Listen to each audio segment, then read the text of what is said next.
Chapter 25-26. At the same time. In a remote place, there was a lush mountain range. In the mountain range, there were strange peaks and lush vegetation. A clear river meandered through the entire mountain range. There was a simple little courtyard by the river. The courtyard was about 100 meters in size. It was surrounded by a row of wooden fences that were more than a meter tall. There were a few vegetable gardens that were planted with wild vegetables. The wooden building in the courtyard was also built with ordinary wood. It was 3 stories tall and did not have any extravagant decorations. It was extremely simple. In front of the gate of the courtyard, there was a small path paved with gravel that led to the river. At this moment, in front of a stone table in the courtyard, 3 old men sat around the table. 2 of them had white hair and white beards. They had the demeanor of an immortal and did not have any aura on them. They were like 2 ordinary people. The other old man was even older. He had 1 foot in the grave and was so skinny that he looked like he would fall with a gust of wind. His face was full of wrinkles and there was no color at all. On his body, he was wearing very old linen clothes. However, they were very clean. There was a tea set on the stone table. The tea was bubbling and the fragrance of the tea was intoxicating. The linen old man grabbed the teacup with trembling hands and took a sip gently. He sighed. I wonder where Xiaofan went. It's been more than a year and she hasn't returned. Father, Xiaofan has grown up and has her own opinions. Furthermore, her cultivation is not weak. Nothing will happen to her. That's right, Father. Don't worry about her. The 2 white-haired old men laughed. I raised her single-handedly. How can I not be worried? Are the 2 of you hiding something from me? The linen old man looked at the 2 of them and frowned. Although the old man was doddering, the words that came out of his mouth carried a bit of dignity. The 2 white-haired old men looked at each other with panic in their eyes. The linen old man looked at the 2 of them and said unhappily, I knew you were hiding something from me. Tell me, where did Xiaofan go? Nothing. Before the 2 white-haired old men could finish, the linen old man was furious and shouted, I want to hear the truth.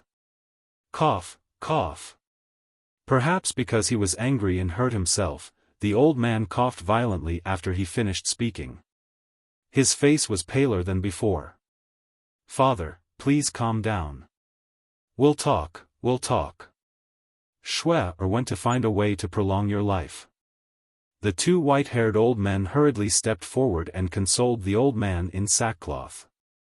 Life extension, the old man in sackcloth couldn't help but fall silent. After a long time, he gently pushed the 2 white-haired old men away and sighed, I've already taken the life prolongation pill. Is there still a way to prolong my life? We know. Xiaofan must know as well. But she didn't want you to die. We've tried to stop her, but you know her temper. We can't stop her. The 2 old men in white sighed. Sigh. The old man let out a long sigh and said, both of you put down what you were doing and came back to accompany me for more than a year. Why don't the 2 of you go back first and come back when I'm about to die? Hearing this, the 2 white-haired old men felt their hearts ache. Father, what are you talking about? In the past, the 2 of us have always been adventuring outside and have never truly accompanied you or cared about you. Every time we think about this, we only feel guilty towards you. Please let us accompany you through this period of time. The 2 white-haired old men lowered their heads, their faces filled with self-blame and guilt. Yes. There were many people in this world like them. When their parents were still alive, nothing mattered. They didn't even have the patience to sit down and talk to their parents. It was only when they were about to lose them that they realized how much they had missed out on in their lives. However, it was too late to realize it now. Because what they had lost could never be found again. The old man in sackcloth chuckled hoarsely. I've never blamed the 2 of you. A man's ambition is to travel far. Thank you, father. Please let us stay. We really want to accompany you. As for the matters in our hands, we've already taken care of them. You don't have to worry. The two of them said. The old man in sackcloth looked at the two of them and nodded with a smile. All right, hurry and bring Xiaofan back. It's rare for a family to be reunited. Let us spend this period of time happily. Yes. The two of them nodded with tears in their eyes. Swoosh. However, at this moment, a white-clothed woman in ragged clothes descended outside the courtyard. She was in a sorry state. Xiaofan. The two white-haired old men hurriedly stood up and looked at the white-clothed woman. The old man in sackcloth also grabbed the walking stick beside him and stood up slowly. His turbid eyes were filled with joy. Great-grandfather. The moment the white-clothed woman saw the old man in sackcloth, she hurriedly pushed open the courtyard door and ran over. Lass. Everyone has to die. Don't be too sad. Actually, I'm already very happy because I have the two of you to accompany me when I'm about to leave. The old man in sackcloth grabbed the white-clothed woman's hand and his face was filled with love. Great-grandfather, when the white-clothed woman heard this, tears streamed down her face. Xiaofan, don't cry. Great-grandfather will be sad when he sees this. The two white-haired old men stepped forward and said. However, between their brows, there was also a sense of sadness that could not be dissolved. Yes, yes, yes. Don't cry. Great-grandfather, grandfather, second grandfather, we should laugh. The white-clothed woman wiped away her tears and looked at the three of them with a smile. Yes. We should be more open-minded and take things lightly. The old man in sackcloth nodded. No, no, no. The white-clothed woman waved her hand and looked at the old man in sackcloth. She grabbed the old man's hand and said happily, Great-grandfather, I've found a way to extend your life. A way to extend my life? The old man in sackcloth was stunned. The two white-haired old men were also stunned. The old man in sackcloth rubbed the white-clothed woman's forehead and said with a smile, Lass, you only know how to make great-grandfather happy. I don't. This time, it's real. The white-clothed woman hurriedly took out the eternal youth elixir and handed it to the old man in sackcloth. What elixir is this? The three of them looked at the eternal youth elixir suspiciously. I don't know either. But the person who gave me this elixir told me that this elixir can extend my life by 100,000 years. Great-grandfather, please take it. The white-clothed woman said. What? 100,000 years? Xiaofan, now is not the time for jokes. The two white-haired old men trembled and looked at the white-clothed woman as they said. Grandfather. Second grandfather. I'm not joking. Although I don't know if he's telling the truth, I'm willing to believe him. Great-grandfather, please take it. Perhaps it really will work. The white-clothed woman looked at the old man in sackcloth anxiously. Lass. Great-grandfather has already taken the life extension elixir. How can this elixir be useful? Don't be fooled by others. The old man in sackcloth said. Just take it. What if it really works? The white-clothed woman was very anxious. The old man in sackcloth looked at the two white-haired old men. Father, it's better if you don't take it. What if the person who gave this elixir to Xiaofan has bad intentions? I'm also worried. The two of them transmitted their voices.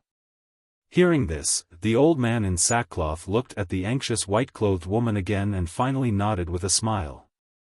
All right, great-grandfather will take it. Father, the two white-haired old men hurriedly called out. Xiaofan went through untold hardships to find this elixir. I can't let her down. Even if it's poisonous, I don't care. The old man in sackcloth grabbed the eternal youth elixir and put it into his mouth. The white-clothed woman looked at the old man in sackcloth with anticipation. The two white-haired old men looked nervous. Boom! Not long after the old man in sackcloth took the eternal youth elixir, an incomparably majestic life force suddenly exploded in the old man's body. Then, a miraculous scene appeared. The aura of death on the old man's body quickly dissipated. Traces of blood quickly returned to his wrinkled face. Even his thin and frail body seemed to have become more plump. It really works. The two white-clothed old men were astonished. The white-clothed woman's face also showed a trace of surprise. As the person involved, the old man in sackcloth felt it most vividly. He could clearly feel that every part of his body was changing. Especially his bones. The bones in his body were originally old and rotten, but now, they were slowly becoming stronger. Moreover, his essence, energy, and spirit were completely renewed. It was as if he had been reborn. His entire body was incomparably comfortable. Unbelievable. Xiaofan, who gave you this elixir? The two white-haired old men exclaimed as they looked at the white-clothed woman. However, the white-clothed woman didn't hear them. Because now, she was completely immersed in joy. About 100 breaths later, the majestic life force had been completely absorbed by the old man in sackcloth. Although his appearance didn't change much, his old body was no longer skinny and frail. He even vaguely looked a little stronger. His turbid eyes were now bright and full of vigor. There were even wisps of sharpness. His body was also completely different from before. It was filled with a powerful force. This, however, looking at himself, the old man in sackcloth found it hard to believe. Was this a dream? He felt that his old body wasn't any worse than a young man's. Ha! Suddenly, he raised his arm and punched the stone table in front of him. Father! The two white-haired old men were shocked and hurriedly went forward to stop him. However, in the next moment, a scene that made them go wild with joy appeared. They saw that the old man in sackcloth's punch had directly shattered the stone table. When they looked at the old man in sackcloth, they saw that he was completely fine. The white-clothed woman looked at the shattered stone table and asked, "Great-grandfather, how do you feel?" "Great. I've never felt better. Now, I feel like I've returned to the time when I was young. My body is filled with strength." The old man in sackcloth smiled. Even his voice was no longer hoarse and was filled with strength. When the white-clothed woman heard this, she immediately threw herself into the old man's arms and cried loudly. And this was tears of joy. The two white-haired old men couldn't help but cry when they saw this scene. Chapter 25-27. What are you doing? It's such a joyous occasion, why are you crying?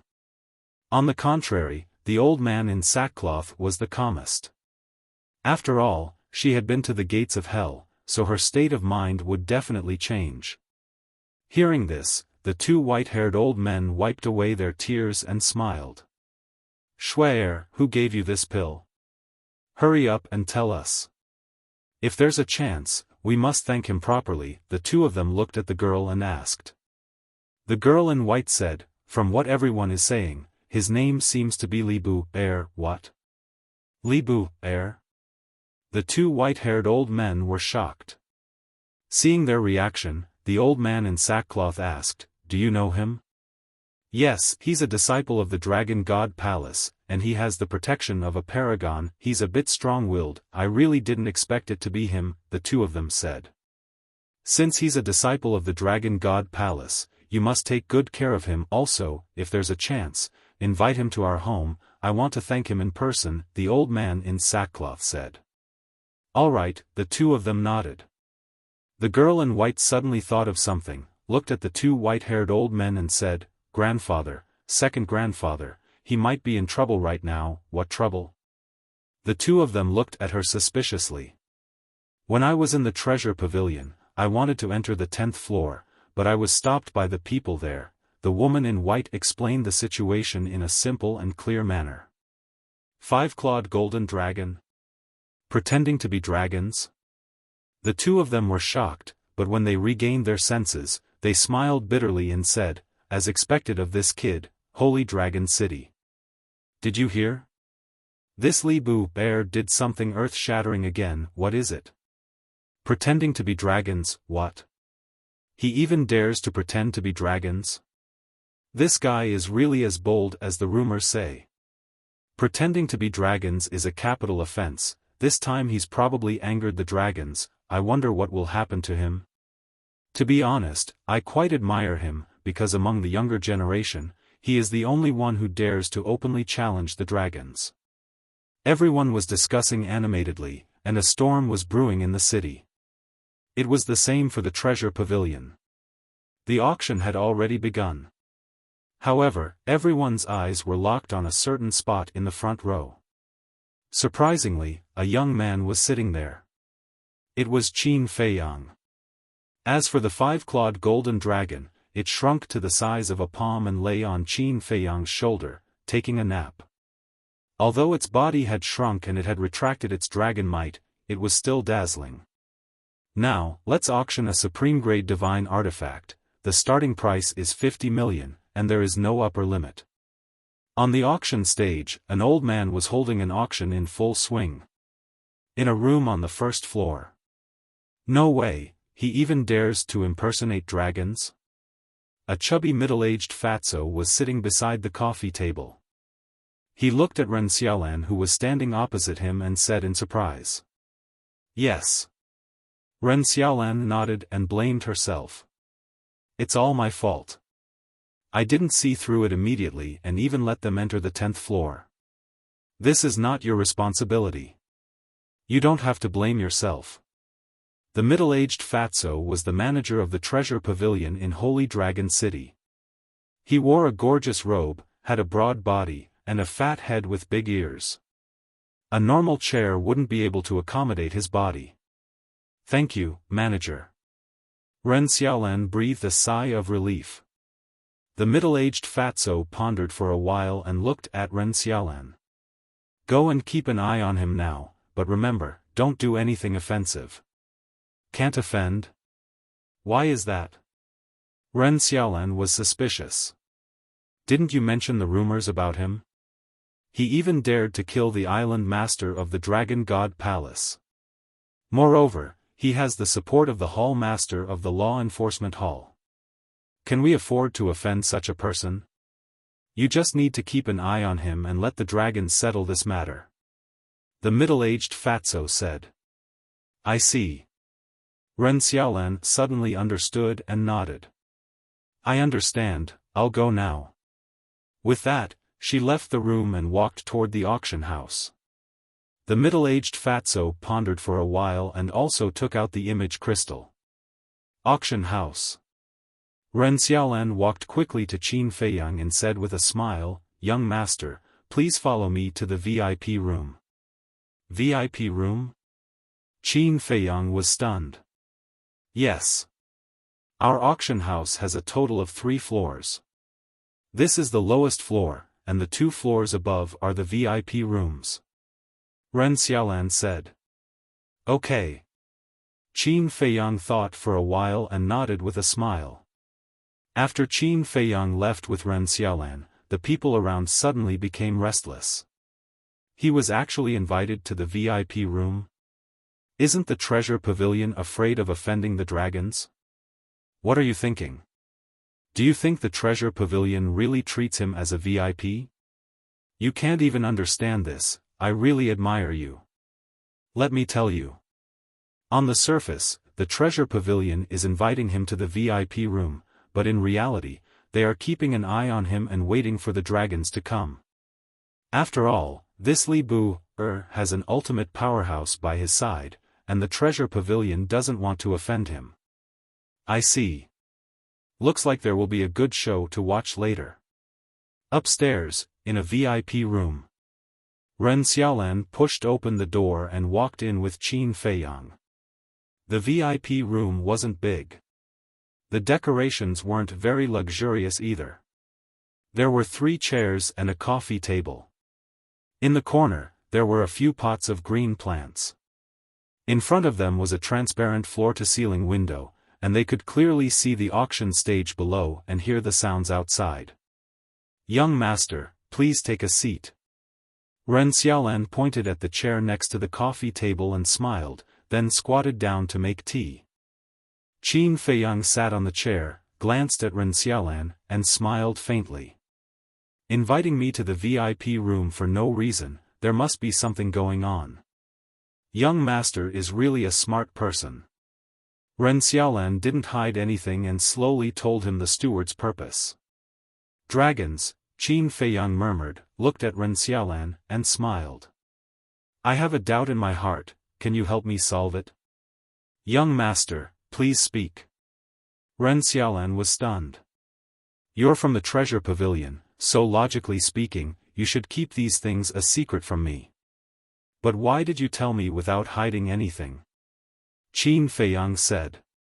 Ren Xiaolan was slightly startled and asked, "Young master, do you suspect that I have ulterior motives?" Qin Feiyang said, "I don't know, so I hope that you can help me solve this doubt."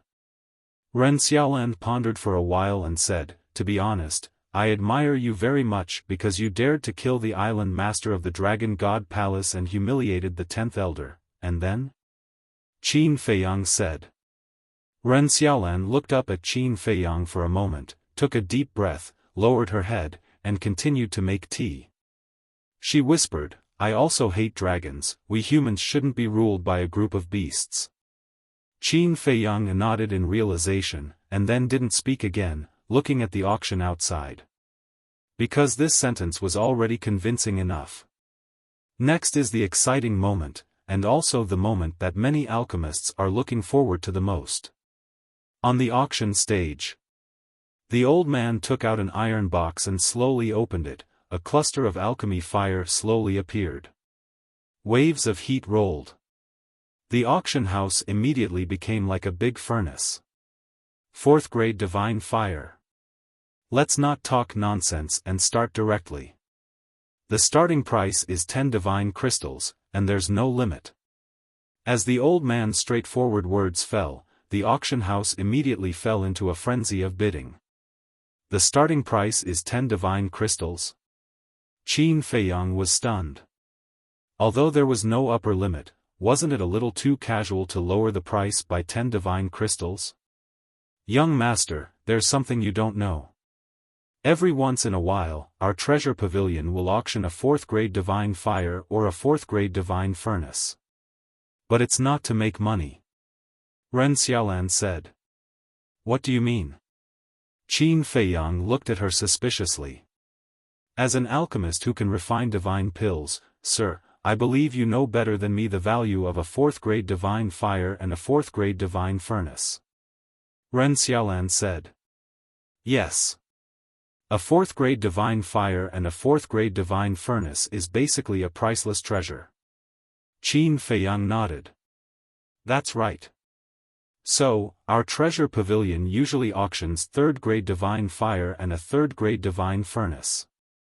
4th grade divine fire and above are basically not auctioned." Ren Xiaolan smiled. "Not auctioning? Then why does your treasure pavilion keep these alchemy fires and furnaces?" Qin Feiyang was suspicious, and suddenly remembered the situation on the 10th floor. He frowned and said, "They're all for the dragons?" "Not all of them. If someone wants a 4th grade divine furnace and a 4th grade divine furnace and a 4th grade divine fire and above, they can find our steward and exchange for it with treasures of equal value." Ren Xiaolan said. "I see." Qin Feiyang nodded and asked, "Then what do you mean when you said it's not to make money?" "Every once in a while, a 4th grade divine fire or a 4th grade divine furnace will be auctioned. In fact, it's a special benefit to repay everyone's support for the treasure pavilion. Even if the final price is really only 10 divine crystals, our treasure pavilion will complete the transaction without hesitation. Of course. This kind of thing has never happened before. Ren Xiaolan smiled. Qin Feiyang shook his head and smiled. That was for sure. Once a 4th-grade divine fire and a 4th-grade divine furnace and above were put up for auction, there would definitely be a mad scramble. Naturally, it would be impossible for them to be sold at the price of 10 divine crystals. In fact, in the end, this was a gimmick to win people's hearts. The treasure pavilion was so smart, how could they make a loss? If Sir wants a divine fire and a furnace, you can actually find the steward to make a private transaction. Because it's too much of a waste of time in the auction house. Ren Xiaolan suggested. It's indeed a waste of time, but I don't have treasures of the same value. Qin Feiyang smiled faintly. Sir, you're too modest. Ren Xiaolan shook her head. Not only did he have supreme experts protecting him, but he could also refine divine pills. How could such a person not have treasures of the same value as a 4th-grade divine fire and a furnace? However, after working in the treasure pavilion for so many years, she already knew what to say and what not to say. There were some things that could not be exposed. Not long ago, on the 10th floor, she had already broken a taboo by pointing out that the 5-clawed golden dragons were pretending to be dragons. So, she could not do it again. 50 billion. 51 billion. The price of the 4th-grade divine fire quickly soared by more than 50 billion. Qin Feiyang glanced at the people present and smiled faintly. 100 billion. Li Bu, He's not an alchemist. Why is he here? He even raised the price to 100 billion. Do you have too much money to burn? Qin Feiyang just casually opened his mouth, but the whole place fell silent. There was a trace of fear and hesitation in everyone's eyes. Chapter 25-28. They were afraid because of Qin Feiyang's usual strength and the supreme expert behind him. Moreover, he even dared to impersonate dragons and didn't run away. Instead, he sat in the auction house openly. Was such a person someone they could offend? They were hesitant because it wasn't easy for them to wait until the auction of the 4th-grade divine fire. It would be a pity to give up. After some internal struggle, everyone finally chose to give up on bidding. Although this person impersonating dragons would definitely bring about a disaster, no one knew what would happen in the end. Therefore, it was better not to offend this person for the time being. The old man on the auction platform was also a little surprised by the result. Why did everyone give up when this person opened his mouth? The auction was a fair competition. Was there a need to be so afraid? Although this was a reward for the benefits given out by everyone, it was too much of a loss to trade for 100 billion divine crystals. 100 billion. Is there anyone else who wants to raise the price? The old man looked around the auction house and asked unwillingly. But no one responded. This made the old man feel helpless. Ren Xiaolan covered her mouth and laughed. Young master, you're quite influential. Qin Feiyang shook his head and smiled. This result was not out of his expectations. And this was the effect he wanted, so that he wouldn't waste the divine crystals. The old man said loudly, since no one wants to raise the price, then I announce, 200 billion. However, before the old man finished speaking, a faint voice sounded from the VIP room opposite. 200 billion? He knows it's Li Bu, but he still wants to raise the price? And he's doubling the price. Interesting. Everyone was slightly stunned and looked at the VIP room in unison. The old man on the auction platform also faintly smiled. I knew it. With so many people here, there must be a few who weren't afraid of Li Bu, This voice is a little familiar, Qin Feiyang whispered and also looked at the VIP room opposite. It's him. Ren Xiaolan said. Who? Qin Feiyang asked.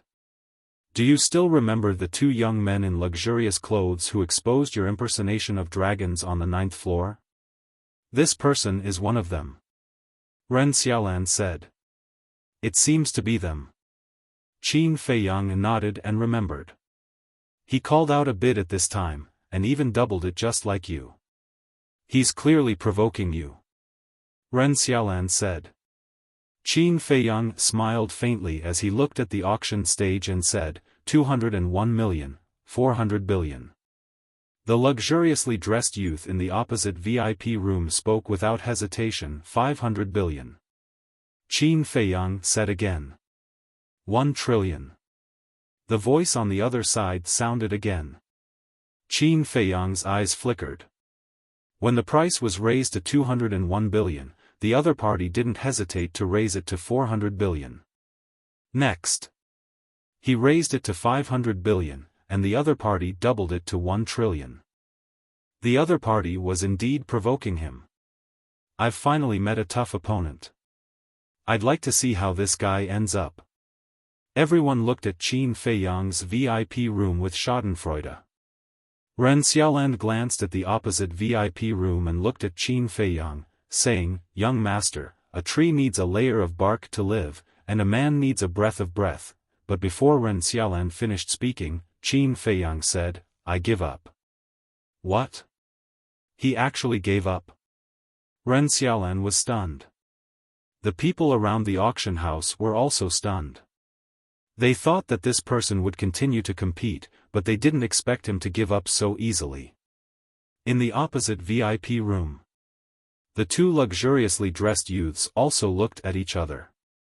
What was going on? They had just started and he actually gave up. Li Buer, you and your accomplice have done so many earth-shattering things. You shouldn't be short of divine crystals, right? You're not playing anymore. Isn't that too boring? The two of them spoke with a hint of sarcasm. Qin Feiyang raised his eyebrows. Accomplice? Earth-shattering things? Not short of divine crystals. Why did it sound like there was a hidden meaning in their words? Could it be that these two people knew that he was the one who ransacked the various city lord mansions in the north? But how was that possible? Is there anyone else who wants to bid? The old man looked around the auction house and focused on the VIP room where Qin Feiyang was. But no one spoke. Qin Feiyang ignored them and looked at the VIP room opposite, his eyes flashing with cold light. Seeing that Qin Feiyang didn't speak for a long time, the old man announced the result. Qin Feiyang also retracted his gaze and stood up. Ren Xiaolan was slightly stunned and hurriedly asked, Young master, where are you going? Back to the Dragon God Palace. Qin Feiyang smiled faintly. You're going back now? Young master, did you come to our treasure pavilion for the 4th grade divine fire? Ren Xiaolan asked. You can say that. Qin Feiyang smiled. Ren Xiaolan nodded in realization and asked, but if you leave now, how am I going to explain it to the manager? Qin Feiyang pondered for a while and said, That's good. Take me to see your manager. What do you want to do? Young master, the manager was forced to do this. After all, you're pretending to be dragons in our treasure pavilion. As the person in charge of the treasure pavilion, he must give the dragons an explanation.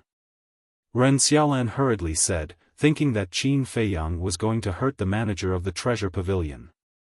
Don't be nervous. I know the treasure pavilion situation. I won't make things difficult for him. I'm just going to talk to him about a business deal. Qin Feiyang smiled. That's good. Ren Xiaolan heaved a sigh of relief, got up, and led Qin Feiyang to the 1st floor. After a while, the two of them arrived in front of a door. Dong! Ren Xiaolan reached out and gently knocked on the door. Come in. A voice sounded from inside. Ren Xiaolan pushed the door open and led Qin Feiyang in. The manager of the treasure pavilion sat at the desk and glanced at Ren Xiaolan. When he saw that Qin Feiyang was behind Ren Xiaolan, his expression changed immediately. He hurriedly got up and greeted them. "Brotherly, you've graced my treasure pavilion with your presence. I hope Brotherly will forgive me for not going out to welcome you." He looked extremely nervous.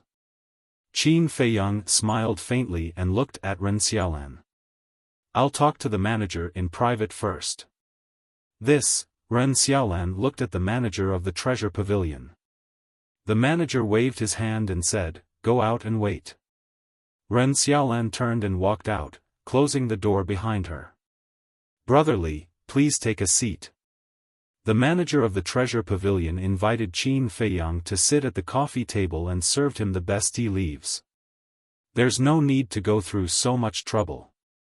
You don't have to be so nervous. I'm just here to talk to you about a business deal." Qin Feiyang smiled faintly. "Business deal?" The manager of the treasure pavilion was stunned and asked in confusion, "What business deal?" Qin Feiyang said, "I need a divine-level alchemy fire above the 4th grade. "Alchemy fire?" The manager of the treasure pavilion was a little surprised.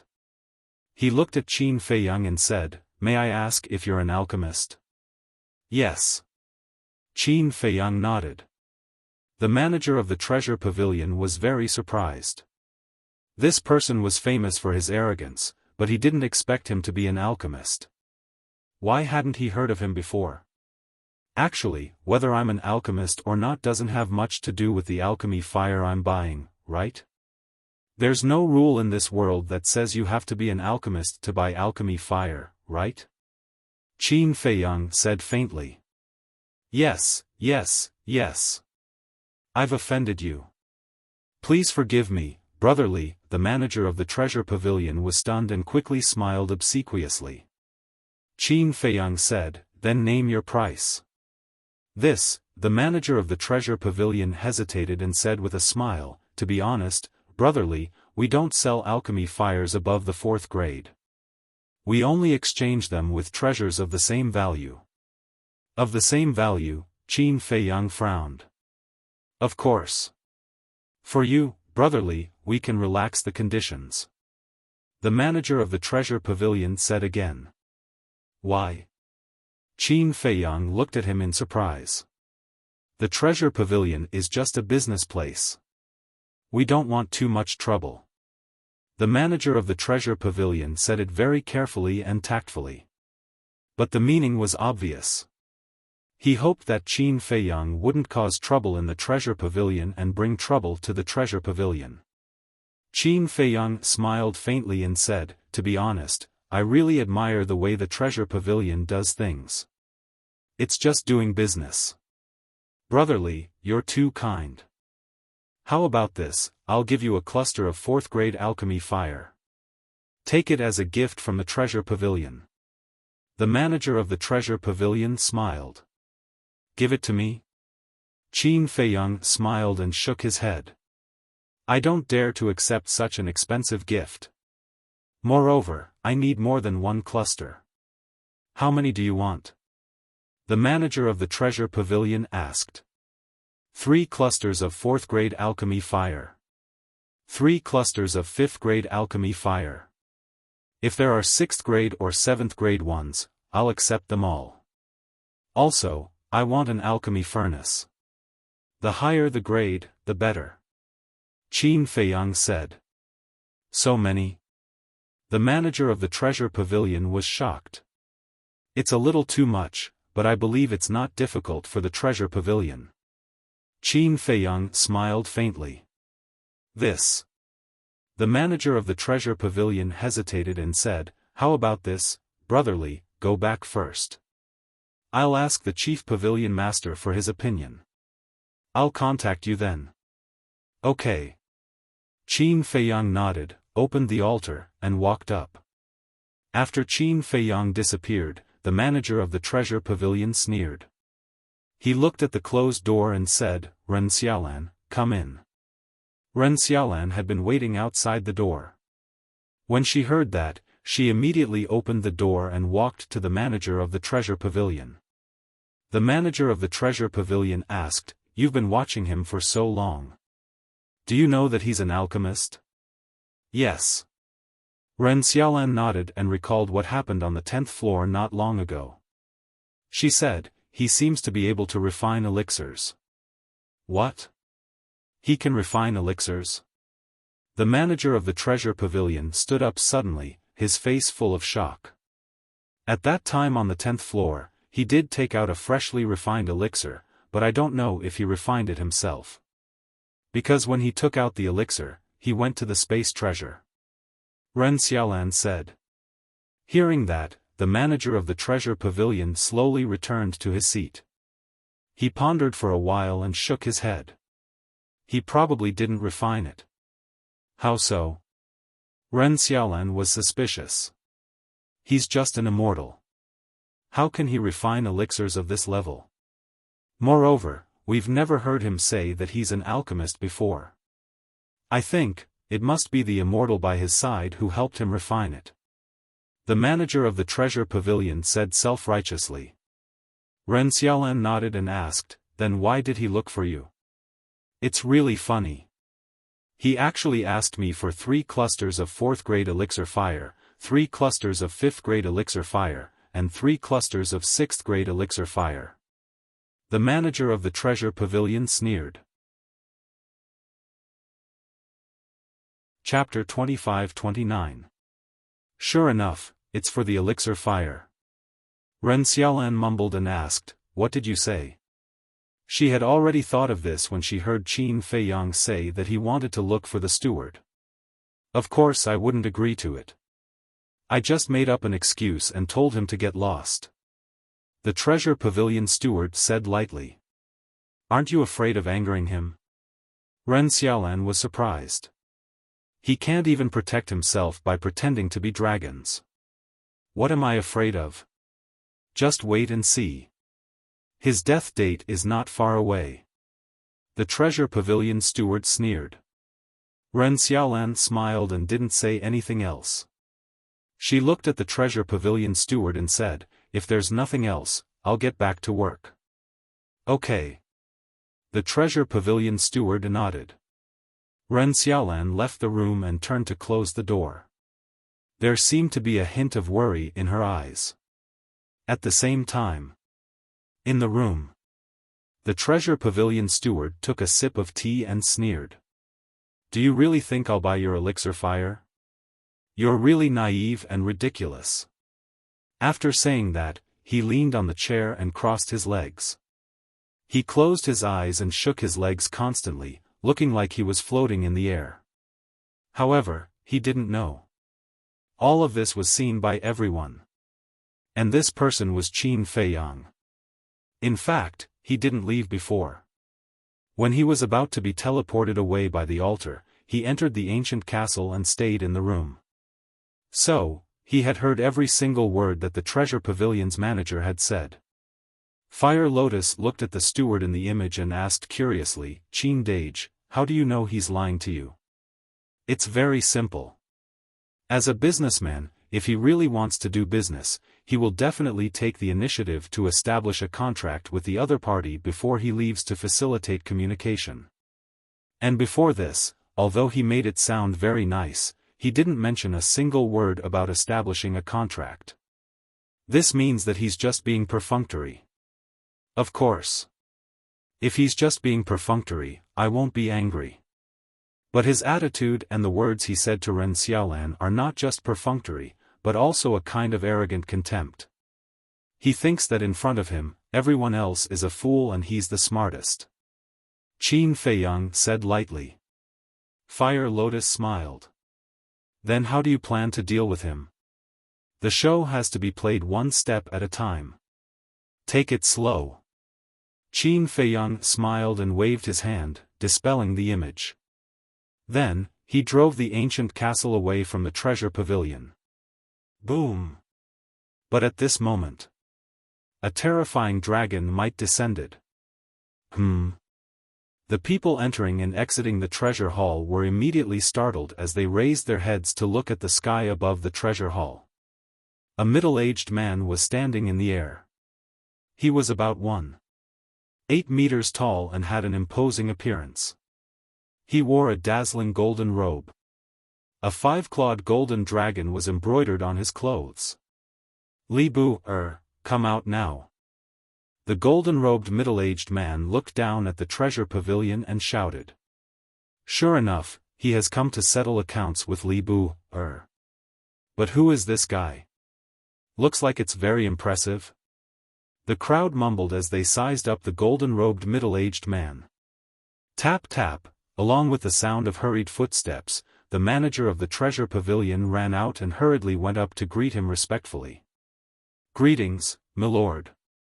Where is Li Bu, The golden-robed middle-aged man asked. The manager of the treasure pavilion smiled apologetically. He has already returned to the Dragon God Palace.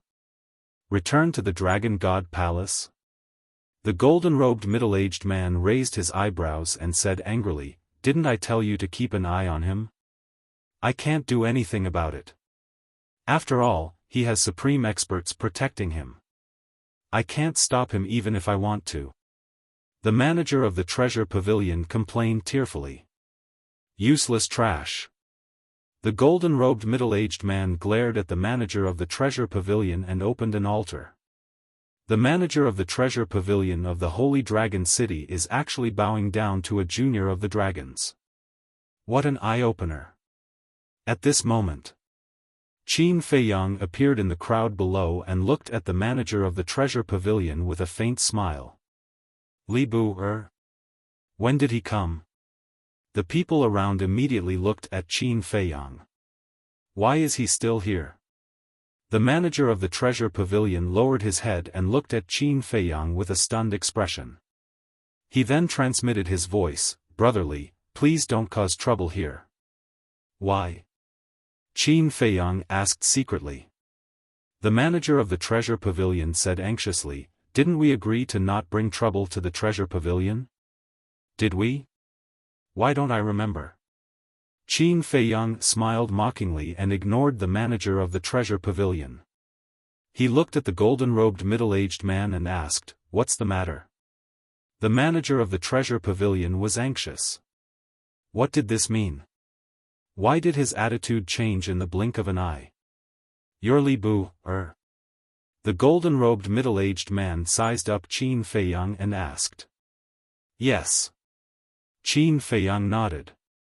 The golden-robed middle-aged man said, I'm the patriarch of the Golden Dragons. The patriarch of the Golden Dragons. I didn't expect him to come to the treasure pavilion personally. After knowing the identity of the golden-robed middle-aged man, everyone's eyes were filled with fear. So it's the patriarch. It's an honor to meet you.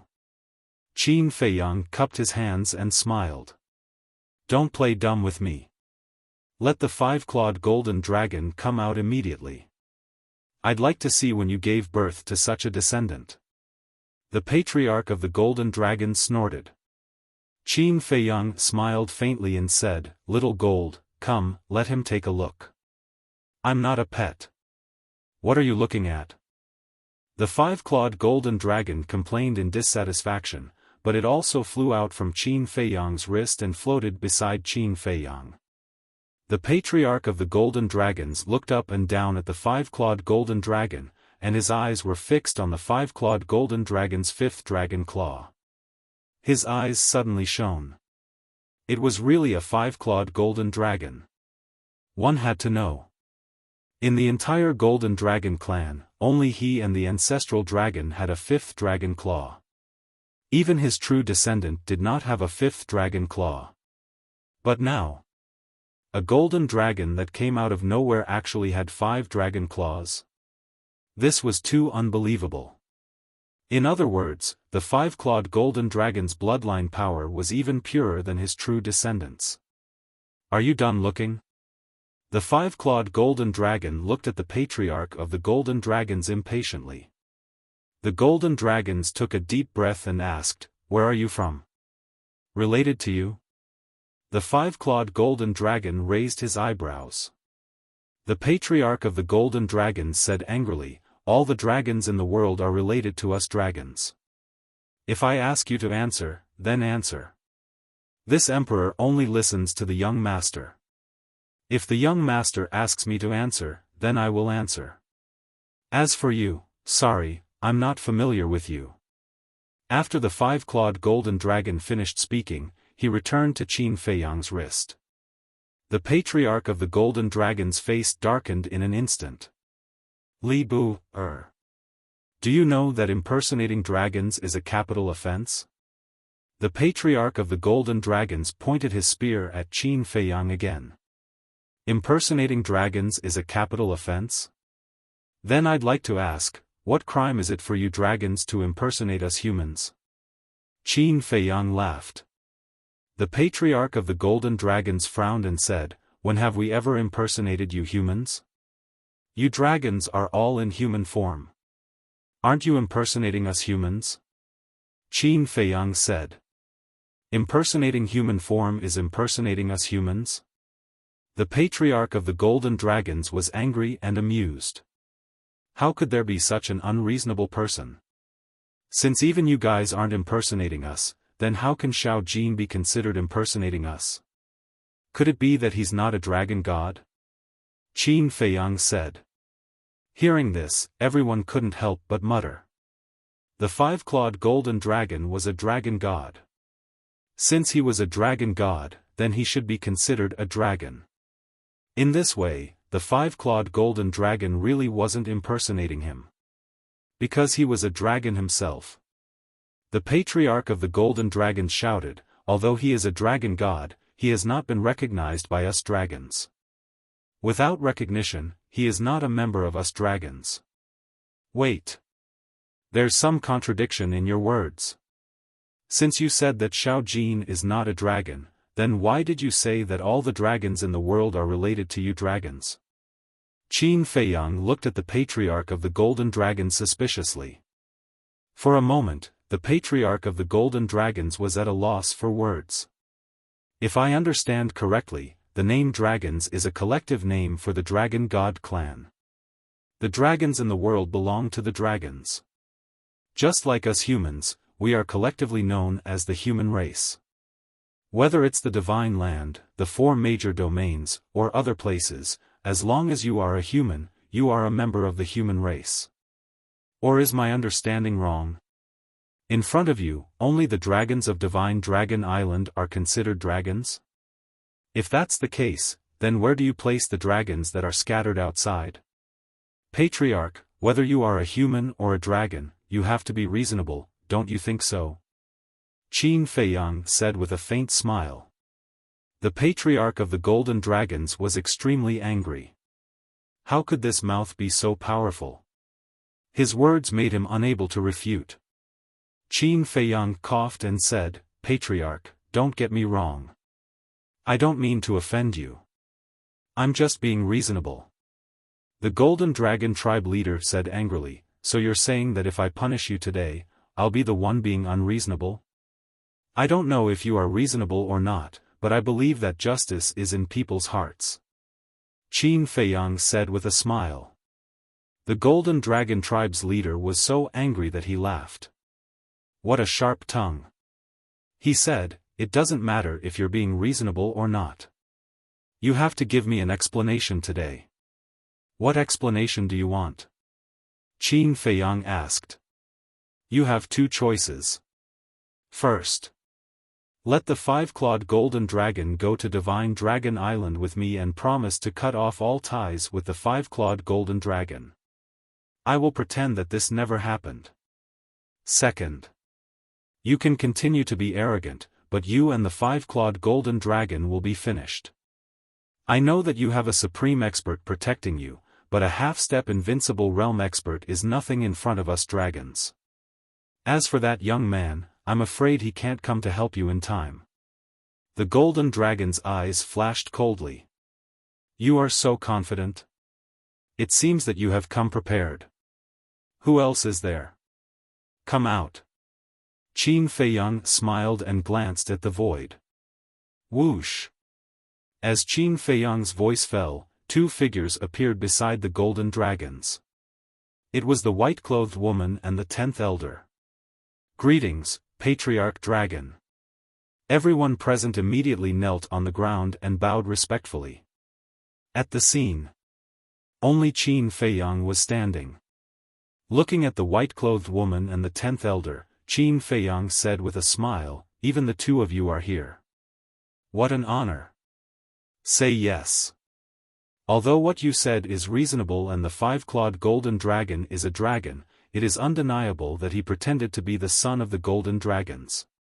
In the end, you are still guilty." The white-clothed woman looked at Qin Feiyang and said. Chapter 25-30.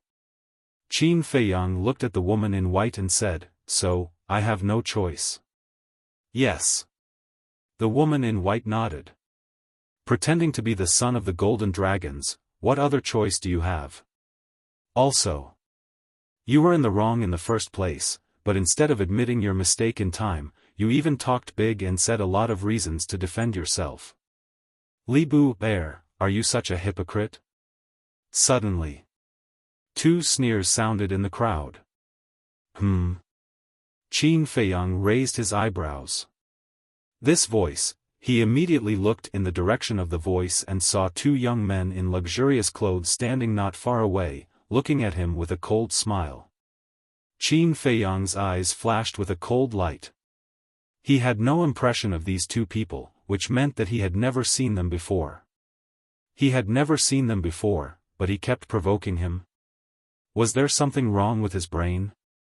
Hearing this Li Bu Air is really a hypocrite. When the crowd heard the words of the two young men in luxurious clothes, they pondered for a while and nodded. Qin Feiyang was speechless. Were these people brainless? Were they so easily incited? The other party was the evil dragons. As humans, shouldn't they be united against the outside world? Besides, he tried his best to deal with the dragons, and even fought a bloody battle with the dragon sovereign and the other ancestral dragons in the internal sea. Why? Wasn't it to overthrow the rule of the dragons and let humans be the masters? But what did these people do? Nothing was done. It didn't matter if they didn't do it, but could they shut up? But they didn't shut their mouths, they only knew how to join in the fun and make a fuss. What was the use of these people? Now, he couldn't help but wonder if it was worth it to risk his life for these ignorant people. Li Bu Air, did you see that? This is already the will of the people, quickly make your decision. The woman in white said. Qin Feiyang looked down at the five-clawed golden dragon and said with a smile, "Xiao Jin, do you agree?" The five-clawed golden dragon said indifferently, "If you agree, I have no objections." "You rascal."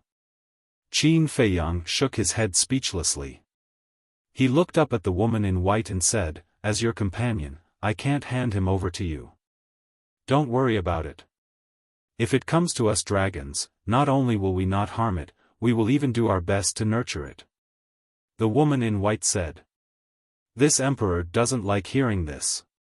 Your cultivation is only slightly higher than mine. What can you cultivate?" The five-clawed golden dragon roared. The white-clothed woman was bewildered. "It seems that you still haven't seen through this emperor's strength."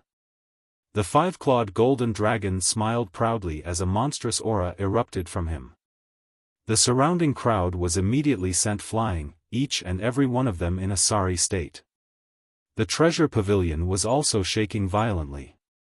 Rumble. In the end, with a rumbling sound, the treasure pavilion collapsed. Dust and smoke billowed, and countless treasures were buried underneath. The people in the treasure pavilion also ran out with ashen faces. They looked at the five-clawed golden dragon in horror. "Brotherly, what are you doing?"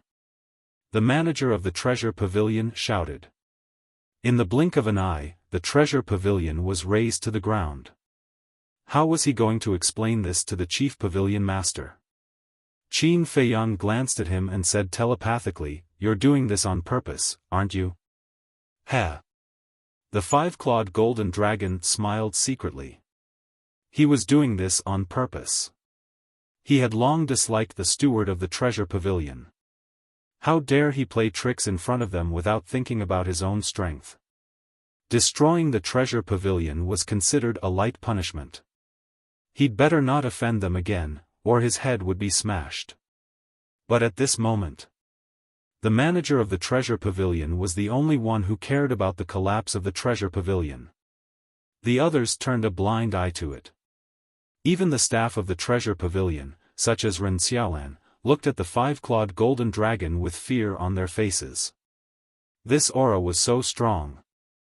The white-clothed woman, the chief of the golden dragons, and the 10th elder all stared at the five-clawed golden dragon in shock. The five-clawed golden dragon floated beside Qin Feiyang and looked at the three of them proudly. Now, do you still think that I need your nurturing? What's his cultivation level? Why is even the ancestral dragon so surprised? People muttered. The white-clothed woman took a deep breath and looked at Qin Feiyang. I didn't expect that there would be a beginner immortal realm expert lurking around you. What? Beginner immortal realm? I thought he was only a half-step immortal realm expert, but I didn't expect him to be a beginner immortal realm expert. People were shocked to the extreme. A beginner immortal realm five-clawed golden dragon and a half-step immortal realm expert. Who was this Li Bu? You were joking just now. Even if the young master wants me to go to Divine Dragon Island with you, I won't agree. Although the dragons are strong, you can't compare to the young master in some aspects. The five-clawed golden dragon sneered. Like the time array. There were definitely dragons, but could they compare to the castle and the Black Tortoise realm? Moreover, there were still seals in the castle. When these seals were unlocked, it would be even more terrifying. The most important thing was their character. The dragons were far inferior to Qin Feiyang in terms of character and handling of affairs. For example, the golden dragon ancestral dragon's body. If it were the dragons, they would never allow him to fuse. After all these years together, he already understood what kind of person Qin Feiyang was. Such a loyal and righteous person was hard to find in this world. How could he be willing to leave? Can't compare to him. The white-clothed woman raised her eyebrows. I'm too lazy to talk nonsense with you. If you really want to fight, we're not afraid. The five-clawed golden dragon smiled disdainfully. Although there was no blood and Qin Feiyang couldn't open the slaughter domain, there were more than a dozen heaven-defying artifacts in the castle. Just these heaven-defying artifacts were enough to kill the white-clothed woman and the other two. Presumptuous. You're simply not putting the dragons in your eyes. Lord Ancestral Dragon, Lord Patriarch, and Lord 10th Elder, can you bear such arrogant words? Two angry shouts sounded. It was the two well-dressed young men fanning the flames again. Damn you! Young master, I'll go and kill them. The five-clawed golden dragon was furious. No hurry. Deal with the dragons first. Qin Feiyang waved his hand. Anyway, these two people had already entered his must-kill list. Sooner or later, he would kill them. There was no hurry. However, before he killed them, he had to figure out one thing. He had a feeling that these two people were targeting him again and again. It didn't seem to be that simple. Sure enough, the two's instigation worked. The 10th elder hated Qin Feiyang to begin with. Hearing the two's words, his killing intent was naturally aroused. He transmitted his voice, Lord Ancestral Dragon, since the young man isn't here, we can't miss this opportunity. Lord Ancestral Dragon, I also think that we can't keep him alive. The golden dragon secretly said. The white-clothed woman's eyes flickered. Suddenly, a trace of killing intent appeared in her eyes as a powerful aura spread out. Are we still going to make a move? Qin Feiyang whispered. Since that was the case, then let's get rid of these three people. However, how should he hide his identity? He couldn't just directly expose his true identity. How about this? Let Hui or Frenzy transform into your appearance and kill them with a heaven-defying artifact. The five-clawed golden dragon secretly said. Good idea. Qin Feiyang secretly smiled. Not only could he get rid of these three people, but he could also continue to hide his identity.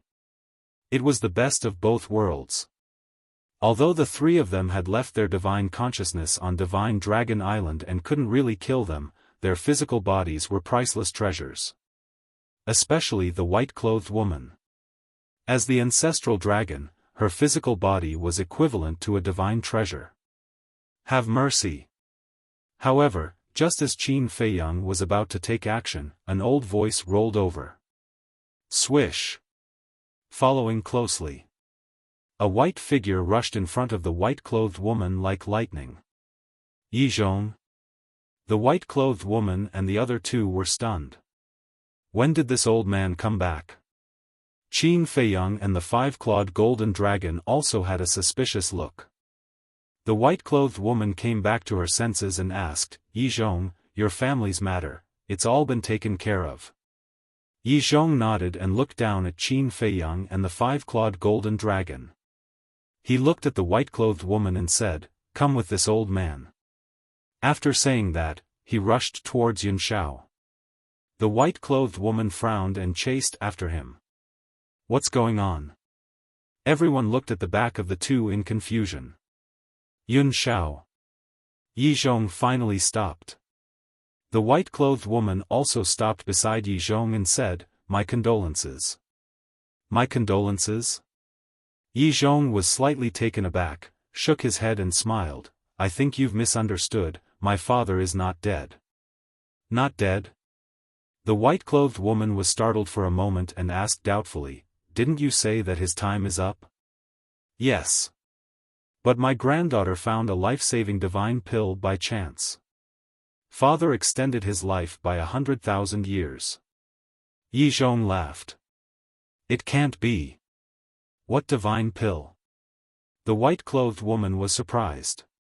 I'm not sure either. But this divine pill is indeed useful. This time, I'm actually here to protect Li Bu, Yi Zhong said. Protect him? The white-clothed woman was still surprised and asked suspiciously, Why do you want to protect him? Yi Zhong said, I believe you should also know that he pretended to be dragons to help someone. The white-clothed woman nodded and said, I heard, it seems to be a little girl. Yi Zhong said, This little girl is my granddaughter. What? Your granddaughter? The white-clothed woman was stunned. Was there such a coincidence? Yi Zhong smiled and said, To tell you the truth, the divine pill that helped my father extend his life was given by him. It's actually him? The white-clothed woman lowered her head and looked at Qin Feiyang standing on the street, her eyes full of disbelief. Li Bu, pretended to be dragons to help my granddaughter, and he saved my father, so now he is my benefactor, I can't let anything happen to him. Yi Zhong said. The white-clothed woman shook her head and smiled bitterly. She never thought that this matter would be related to Yi Zhong. Also, do you really think that killing him is the best choice? Yi Zhong said again. What do you mean? The white-clothed woman was suspicious. Although I have been accompanying my father for more than a year, there are people who report to me what happened in the Dragon God Palace. For example, he killed Wang Darren and the other two.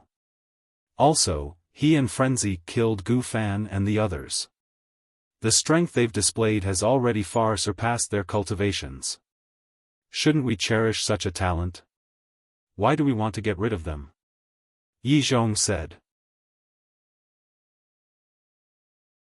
Chapter 25-31. The woman in white remained silent. No matter what, nothing can happen to Li Bu. Otherwise, Shui and the old man will be angry. I can't go against my conscience. Yi Zhong looked at the woman in white with a firm attitude. The woman in white shook her head and smiled. To be honest, I admire him too. Yi Zhong was surprised. After killing Gu Fan and the others, I asked them personally. Do you know? Both of them have a heaven-defying technique. The woman in white said. I know. Lin Hua told me about it. Yi Zhong nodded. The woman in white said, Lin Hua should know about you too. What did they say? Yes. Although they offended the dragons again and again, they were actually on the dragon's side. Yi Zhong said. The woman in white said, after leaving, I was thinking about whether I should let them join the dragons. That's great. They have your heavenly god technique. In time, they might be able to fight against Qin Feiyang. Yi Zhong said. That's what I thought too. But I have my concerns. This concern is their identity. They have a heaven-defying technique and the protection of an immortal. Now, they even have a 5-clawed golden dragon. Would you believe me if I told you that his identity is simple? And that young man. His strength is almost on par with ours. Although he seems unreliable, his heart is as clear as a mirror. Have you ever wondered what kind of people they are? What if they're a match for us dragons? The woman in white said worriedly. Our dragons only have the Dragon Slayer Palace. You suspect that they're from the Dragon Slayer Palace? Yi Zhong frowned. The woman in white said, we can't rule out that possibility, right? Yes. But why did the people of the Dragon Slaying Palace come to our Dragon God Palace? And they'll be controlled by the fate contract after entering the Dragon God Palace. Yi Zhong said. The white-clothed woman continued, don't forget, Qin Feiyang will be able to undo the fate contract. In the end, all of this is just your personal guess. Yi Zhong shook his head. That's right. It's also possible that they have nothing to do with the dragon-slaying palace. But if we want them to join the dragons, we must first figure out their origins. After the battle in the Inland Sea, we dragons have suffered heavy losses. We can't afford any more accidents. The white-clothed woman sighed. Yi Zhong was silent for a while and said, how about this? Don't worry about it. Leave this matter to me. You'll deal with it? The white-robed woman was stunned. Yi Zhong smiled and said, you can't be doubting this old man's ability, right? I wouldn't dare. The white-clothed woman smiled and nodded, all right then, I'll leave it to you. In any case, when you return, I'll have to leave the Dragon God Palace and return to Divine Dragon Island. Let's go then. Yi Zhong said. The two immediately flashed and landed in the sky above the treasure pavilion. How will they deal with Li Bu? Do you even need to think about it? He won't be able to escape death. Seeing the two of them come down, everyone began to whisper to each other. Li Bu, Yi Zhong glanced at the crowd and looked at Qin Feiyang. Speak. Qin Feiyang said lightly. He had never had a good impression of Yi Zhong. What an arrogant boy. Yi Zhong snorted and asked, are you willing to join the dragons? What the hell? Join the dragons? Qin Feiyang was stunned. What the hell? The others were also stunned. Shouldn't he be punished for making such a mistake? Why did he let him join the dragons? What the hell was going on? The chief of the Golden Dragons and the 10th Elder also looked at Yi Zhong in disbelief. It was different from what they had expected. What was this old man Yi trying to do? Yi Zhong asked, are you willing to join? No. Qin Feiyang shook his head. Yi Zhong was not surprised by this answer. But the others were extremely speechless. What kind of person was Yi Zhong? He was Long Zun's most trusted human. He was also the only person in the world who could freely enter and leave the Divine Dragon Island. Moreover, even a mystical dragon like the Golden Dragon tribe leader had to be courteous in front of Yi Zhong. It could be said that Yi Zhong's position in the dragons was very important. However, in the face of Yi Zhong's invitation, this person actually refused? This guy's brain must have been kicked by a donkey. How lucky was this? But then again, Li Bu had made such a big mistake. Not only was he not punished, but he was even allowed to join the dragons. No matter how one looked at it, it seemed like he was being rewarded. Strange. What was Yi Zhong trying to do? If you don't want to join, I won't force you. Let's take a step back. I will accept you as my disciple. Are you willing? Yi Zhong smiled. What? Everyone looked at each other. What was Yi Zhong trying to do? Qin Feiyang raised his head and looked at Yi Zhong. His eyes were full of suspicion. One had to know. There were many grudges between him and Yi Zhong. Logically speaking. Now that there was such a good opportunity, this old man should take the opportunity to get rid of him. But why did he still want to accept him as his disciple? Why did he seem to be a different person after disappearing for a while? Was he helping him? Or could it be that Yi Zhong was plotting something else? Yi Zhong's behavior was too abnormal. If it was anyone else, they would be suspicious, let alone Qin Feiyang, who was always vigilant. Kid, I am helping you. If you don't join the dragons and become my disciple, I can't help you.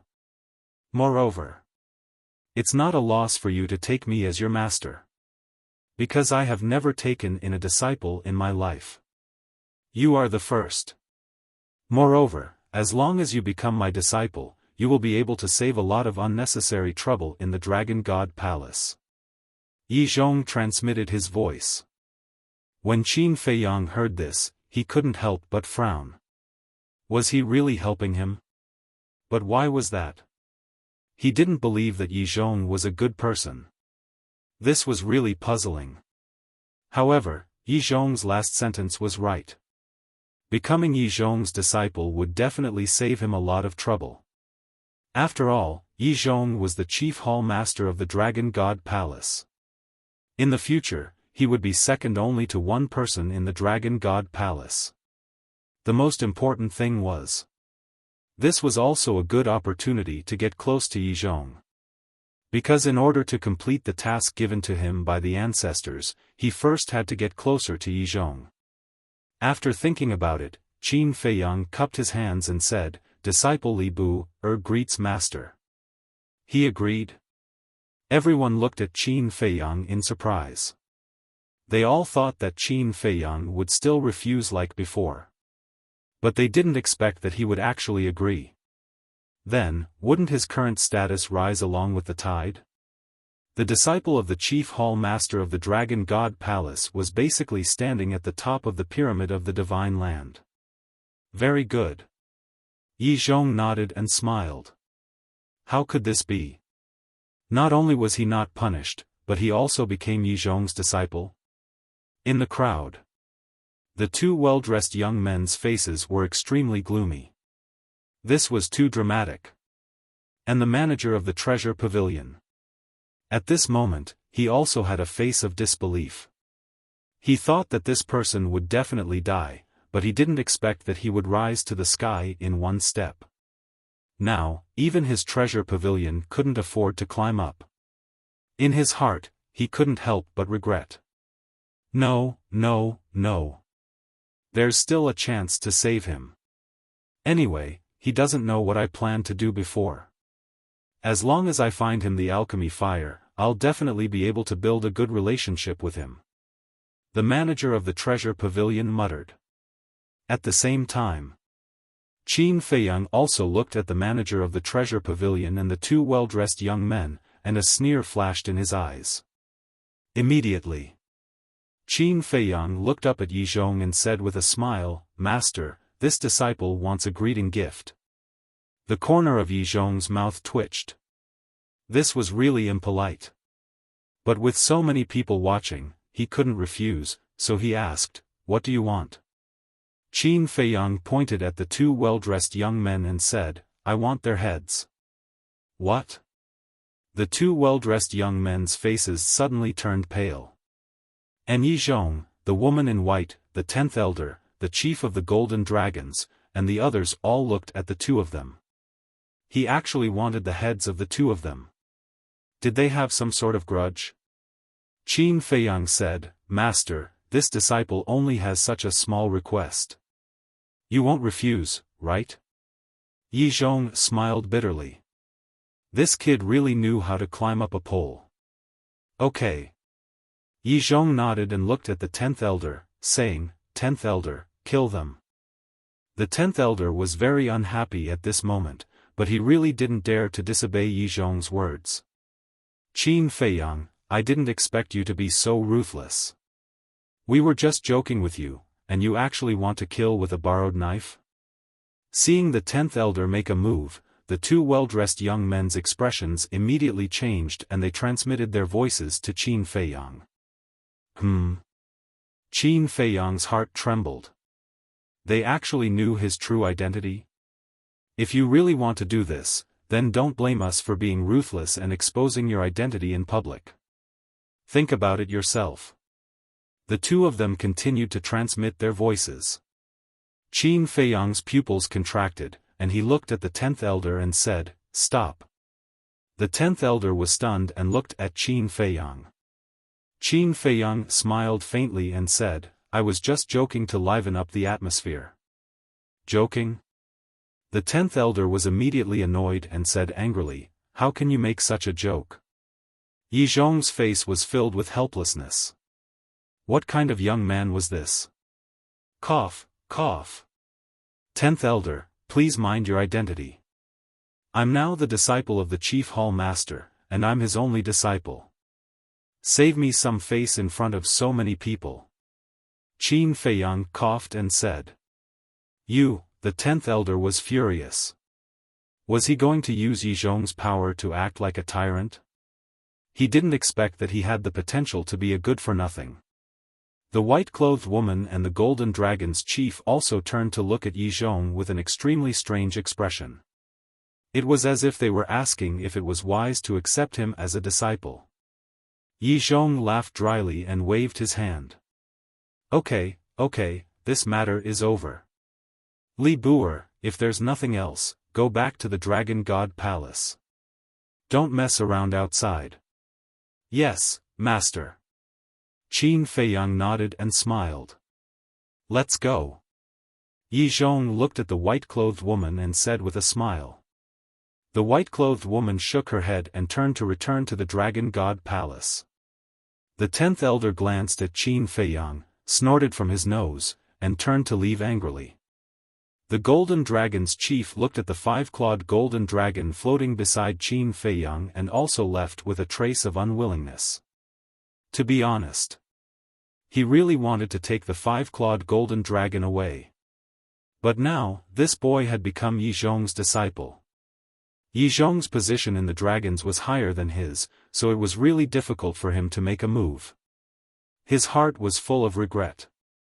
But fortunately, this boy had become Yi Zhong's disciple, so he would be considered a member of the dragons in the future. The 5-clawed golden dragon that followed this boy naturally belonged to the dragons.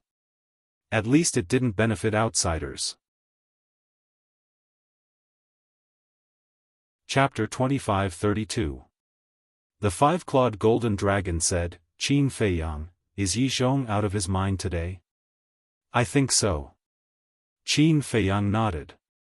Everything that had happened today was completely out of his expectations. I think you have to be careful. This old man must be plotting something. The 5-clawed golden dragon reminded him secretly. I know. Qin Feiyang responded and looked at the two young men in luxurious clothes, but he was stunned. There was actually no trace of the two of them. When did they run away? But the others didn't leave. They all looked at Qin Feiyang in awe. Brotherly, congratulations. The manager of the treasure pavilion ran to Qin Feiyang with a flattering smile. Qin Feiyang ignored him and glanced at the crowd. The two young men in luxurious clothes were indeed gone. Earlier at the auction house, when he heard the conversation between the two of them, he already had this thought. But he rejected it. Because only the people of the dragon-slaying palace knew his identity. Even very few people in the dragon-slaying palace knew about it. However, he didn't expect that the two of them would know his identity just as he thought. Why didn't they expose him? There was only one explanation. They were also from the dragon-slaying palace. Moreover, the two of them were on the opposing side of the dragon-slaying palace.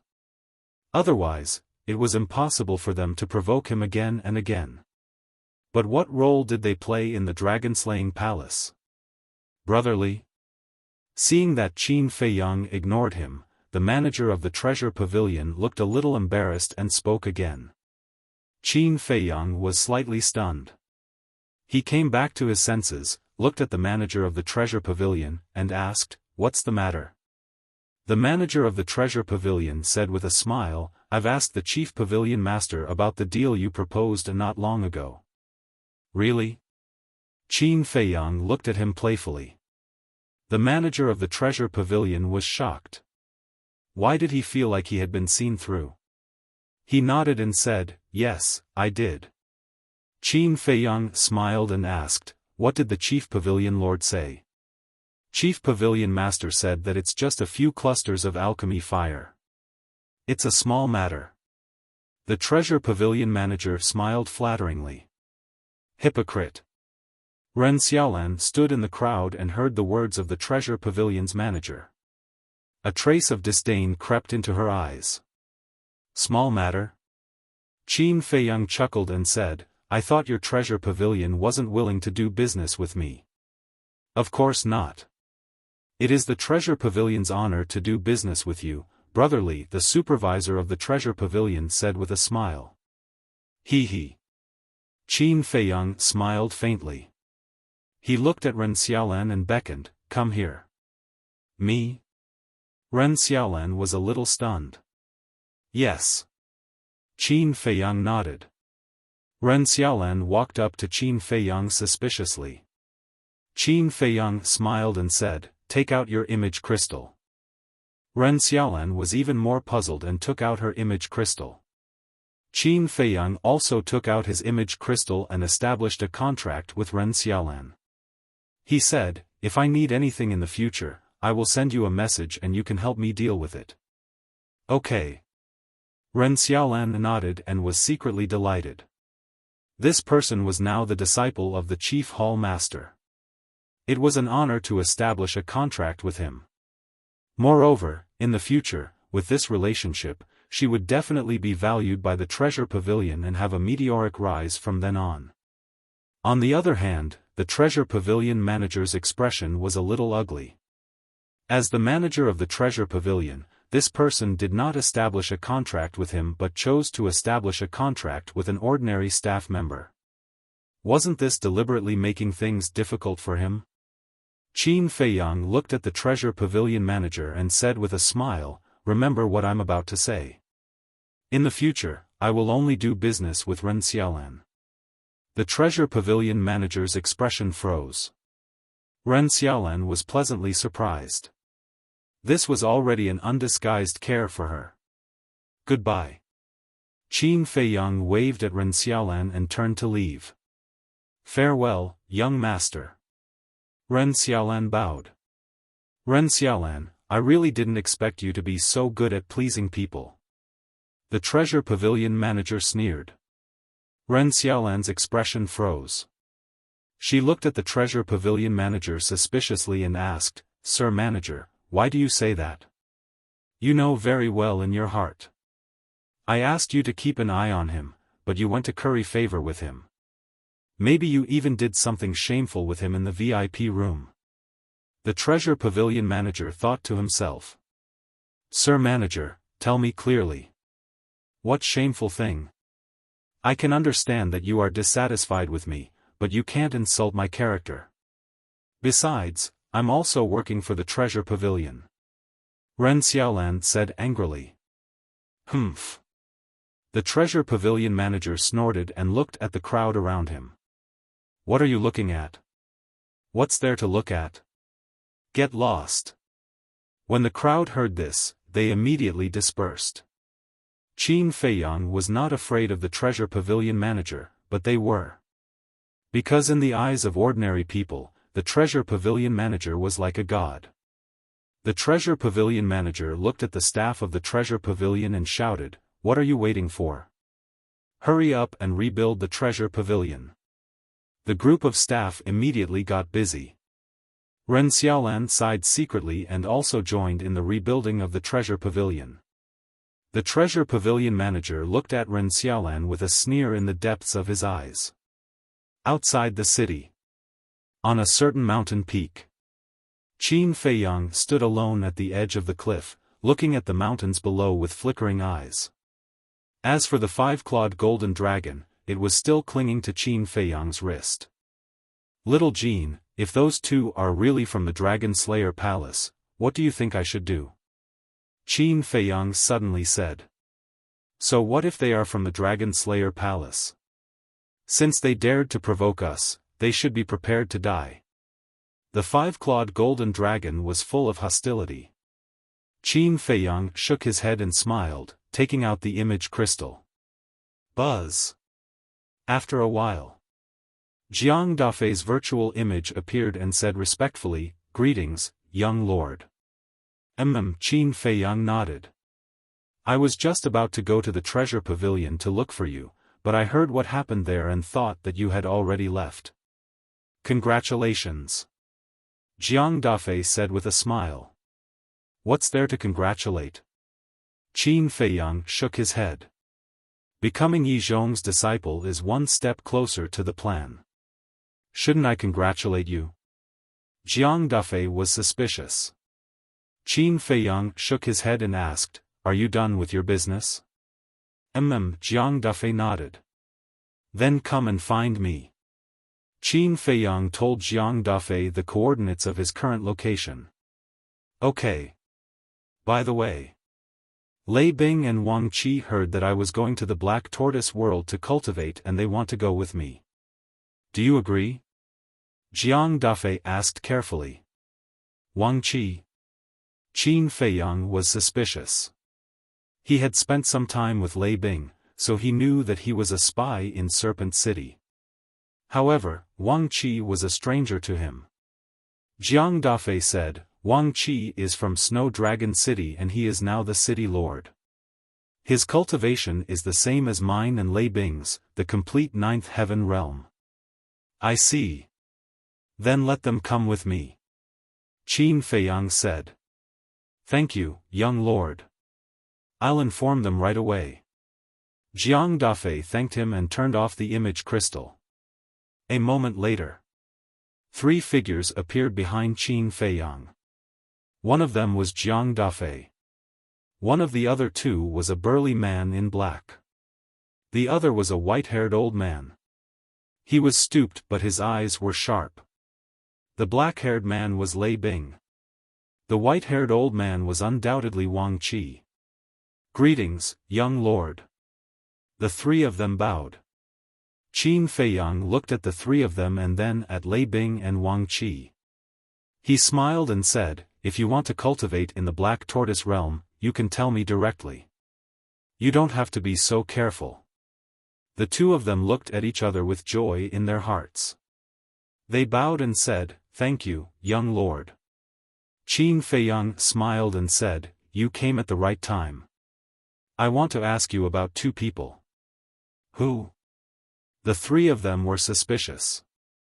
Qin Feiyang waved his hand and the 2 young men in luxurious clothes appeared. The 3 of them looked at the 2 young men in luxurious clothes with a trace of suspicion in their eyes. "You haven't seen them before?" Qin Feiyang asked. The 3 of them shook their heads. Qin Feiyang said, "I suspect that they are from the Dragon Slayer Palace." "The Dragon Slayer Palace?" The 3 of them were stunned. "These 2 people provoke me time and time again in the treasure pavilion. They even know who I am, so I have to get to the bottom of this." Qin Feiyang said. "They know your identity? Then this matter really can't be taken lightly. But young lord, if they are really from the Dragon Slayer Palace, it's useless to ask us. Because you know that there are many people in the Dragon Slayer Palace that we don't know. We have to ask the Divine General about this. The three of them said in a low voice. Qin Feiyang pondered for a while and said, "Send him a message. I'll ask him." Okay. Jiang Dafei nodded and took out the image crystal. Buzz. Soon. A masked man in black armor appeared. When the Divine General saw Qin Feiyang beside him, he immediately glared at the three of them and said with a smile, "Young lord, congratulations." "Why are you glaring at them? Are you unhappy to see me?" Qin Feiyang said indifferently. It's nothing, the Divine General waved his hand. "Let me ask you, who are they?" Qin Feiyang pointed to the two young men next to him and asked. The Divine General looked at the two of them and his pupils suddenly shrank. "Young lord, why are you asking about them? Judging from your reaction, they are really from the Dragon Slayer Palace." Qin Feiyang said. "Yes. But I don't understand. How do you know them?" The Divine General was doubtful. Qin Feiyang said, "They came to provoke me. How can I not know them?" "Provoke you? When did this happen?" The Divine General was surprised. Qin Feiyang said, "It's at the previous treasure pavilion. There must be a misunderstanding." The Divine General hurriedly said. Although Qin Feiyang's tone was calm, one could see a trace of killing intent in his eyes. "Misunderstanding? Do you think I'm a 3-year-old child?" Qin Feiyang sneered and said, "Tell me, who are they?" The Divine General hesitated. "Speak!" Qin Feiyang shouted. Even though they were separated by a great distance and were using an image crystal to communicate, the Divine General still felt an enormous pressure from Qin Feiyang's body. The Divine General sighed deeply and said, "To be honest, they are your competitors." "Someone competing with me?" Qin Feiyang frowned.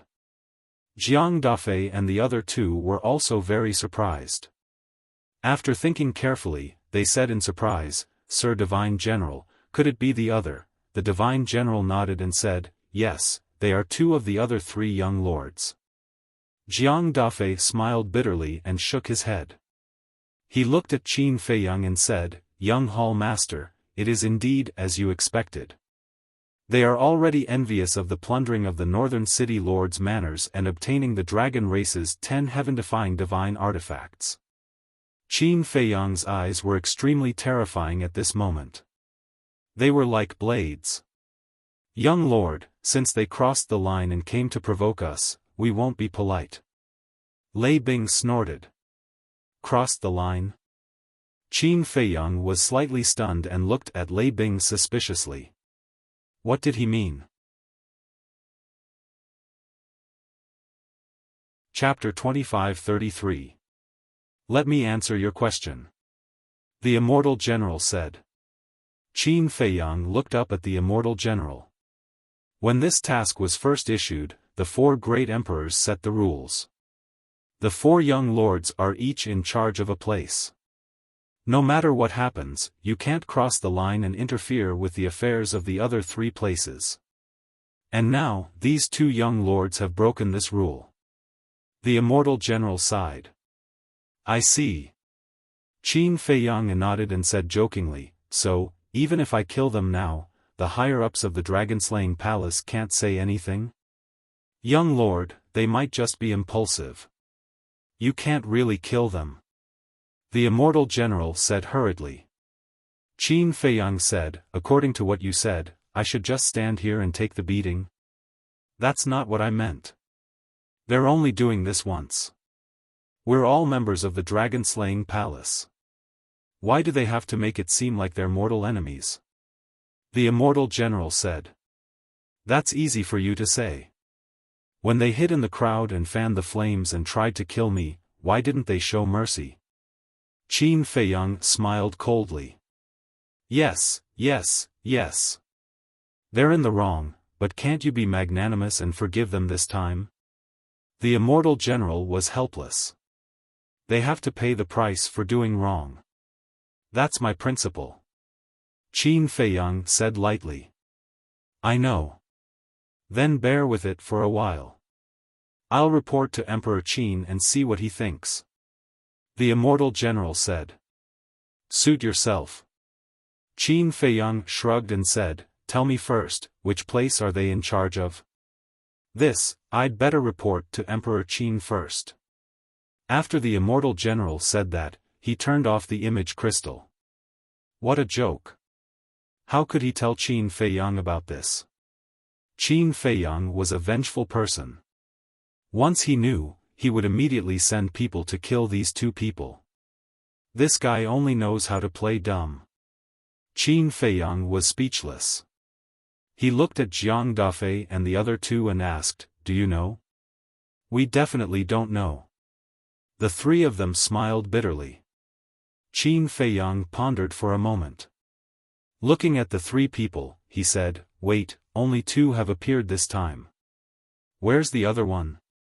Maybe he doesn't want to be your enemy. It's also possible that he works for Sunlight Emperor. Emperor Yang and Emperor Qin are as close as brothers. I don't think they would help the other two to deal with you. Jiang Dafei and the other two guessed. Qin Feiyang smiled and said, so, I still have allies? Allies? The three of them exchanged glances. Jiang Dafei said, it's too early to say that. There are no eternal enemies or friends in this world. There are only eternal interests. So even if you are facing Sunlight Emperor's people, you can't take them lightly. Lei Bing and Wang Qi also nodded. Qin Feiyang looked at the three of them and nodded in appreciation. Good awareness. The three of them rubbed their heads and felt a little embarrassed. Well, you don't have to worry about this. I will deal with it. Go and cultivate in seclusion. Qin Feiyang waved his hand and sent the three of them to the Black Tortoise realm. Then, Qin Feiyang lowered his head and pondered. Time passed by breath. Suddenly, Qin Feiyang looked down at the five-clawed golden dragon and said, Little Gold, go to the west, south, and east to investigate them. Be careful to hide your identity. I promise to complete the task. The five-clawed golden dragon rose into the air and looked at Qin Feiyang. Then he flew away without looking back. Watching the five-clawed golden dragon leave, Qin Feiyang sneered. So what if they were from the Dragon Slayer Palace? As long as they dared to provoke him, he would not let them go. Then, Qin Feiyang called Madman out and returned to the Dragon God Palace. Brotherly, congratulations, congratulations. I hope Brotherly will take care of me in the future. When Qin Feiyang and Madman appeared in the valley, a large group of people immediately surrounded them with flattery on their faces. Obviously, they had all received the news and were envious in their hearts. He was actually valued by the Grand Palace Master and accepted as a disciple. This person was too lucky. But in this regard, Qin Feiyang only smiled faintly. Madman completely ignored those people and directly entered the cave. Li Bu, Suddenly, a shout rang out. The people surrounding the valley immediately looked up and saw a law enforcer descending from the sky. Lin Hua. What's the matter? Qin Feiyang stood at the entrance of the cave and looked at Lin Hua and asked. Lin Hua also changed his previous attitude and his face was full of respect. Under the orders of the Grand Palace Master, you and Madman are invited to the 10th island. Lin Hua landed in front of the cave and said with a flattering smile. What? He actually went directly to the 10th island? Oh my God, this is really a step to the sky. It is said that the monsters of the Dragon God Palace are basically all on the 10th island. The people gathered above were full of envy. However, Qin Feiyang said with a calm face, not interested. Don't disturb us. Madman also said to Lin Hua. Then, the two entered the cave without looking back and set up a divine force boundary. Lin Hua was dumbfounded. The group of people above was also extremely shocked. The 10th island was a place that the disciples of the Dragon God Palace dreamed of going to.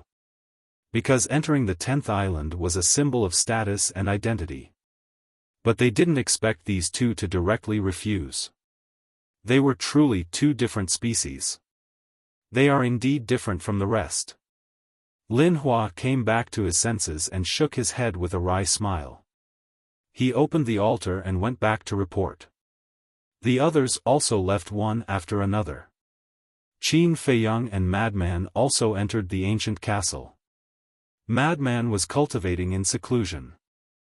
Qin Feiyang was focused on studying the concealment art and rising dragon art.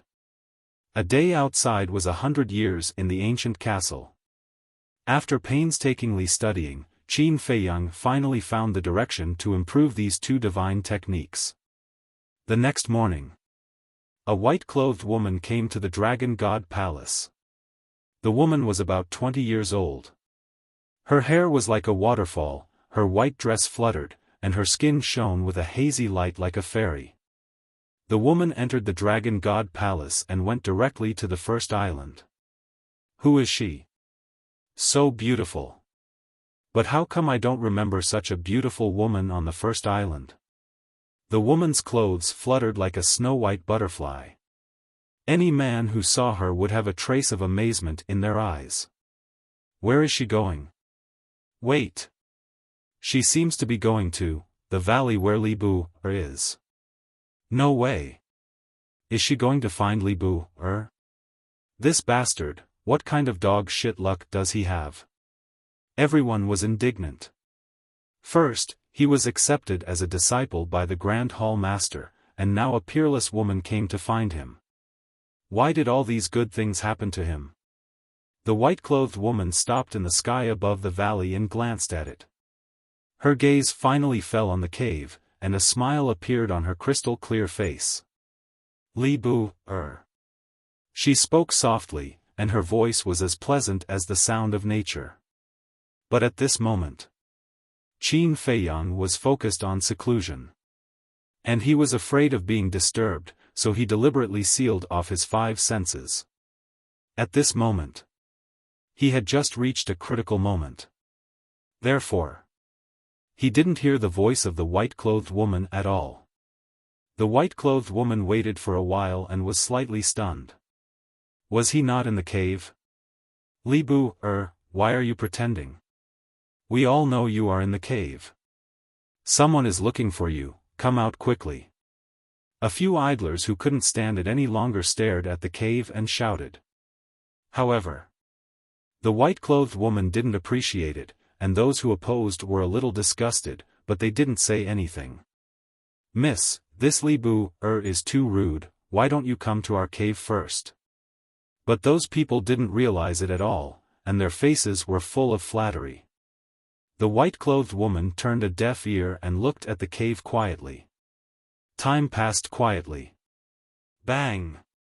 In the cultivation room, Qin Feiyang's aura suddenly soared. He reached the great accomplishment paragon in an instant. But it wasn't over yet. His aura was still soaring. Bang! The next moment, it soared to the perfected paragon.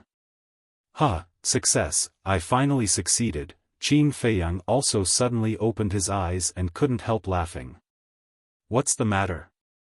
Fire Lotus heard the noise and ran in, looking at Qin Feiyang in confusion. Girl, great news. Qin Feiyang stepped forward and grabbed Fire Lotus's shoulder, wild with joy. What great news? Fire Lotus was suspicious. Qin Feiyang said, the Rising Dragon technique and the Concealment technique have already raised my level. Fire Lotus was stunned, looking at Qin Feiyang, and said, is your current cultivation level related to the Rising Dragon technique? That's right. The Rising Dragon technique can now increase my cultivation level by 2 small realms. And the Concealment technique has also increased from once a day to twice a day. Qin Feiyang laughed. Although it didn't seem to be much of an increase, one had to know that at Qin Feiyang's cultivation level, an additional small realm of cultivation was equivalent to an additional layer of protection. There was also the concealment technique. In the past, it could only be activated once a day, but now it could be activated twice. This was a qualitative leap. I see. Fire Lotus nodded in realization and said with a smile, no wonder you're so happy. However, you're hurting me. Huh? Only then did Qin Feiyang notice that he had lost his composure. He hurriedly let go of Fire Lotus and smiled awkwardly. Sorry. Fire Lotus rubbed her shoulders and said with a smile, also, I just heard a familiar voice outside. What familiar voice? Qin Feiyang was suspicious. Fire Lotus said, it seems to be the woman you helped in the treasure pavilion. It can't be.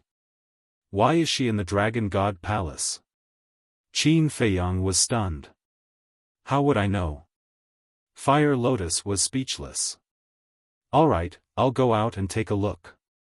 Qin Feiyang deactivated the Rising Dragon technique and his cultivation returned to the level of a divine lord. He appeared in the cave abode and walked to the entrance. It's really him? When he saw the woman in white, Qin Feiyang's expression immediately fell into shock.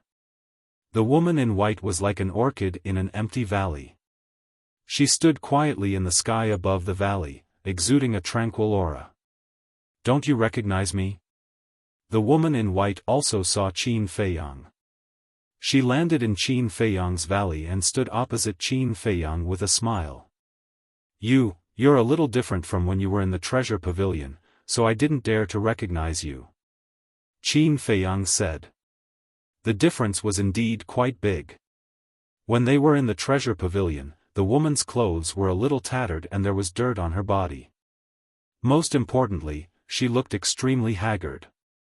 But now, she was radiant and peerless. Difference? The woman in white was stunned. She looked at herself and shook her head with a smile. I've embarrassed myself. No.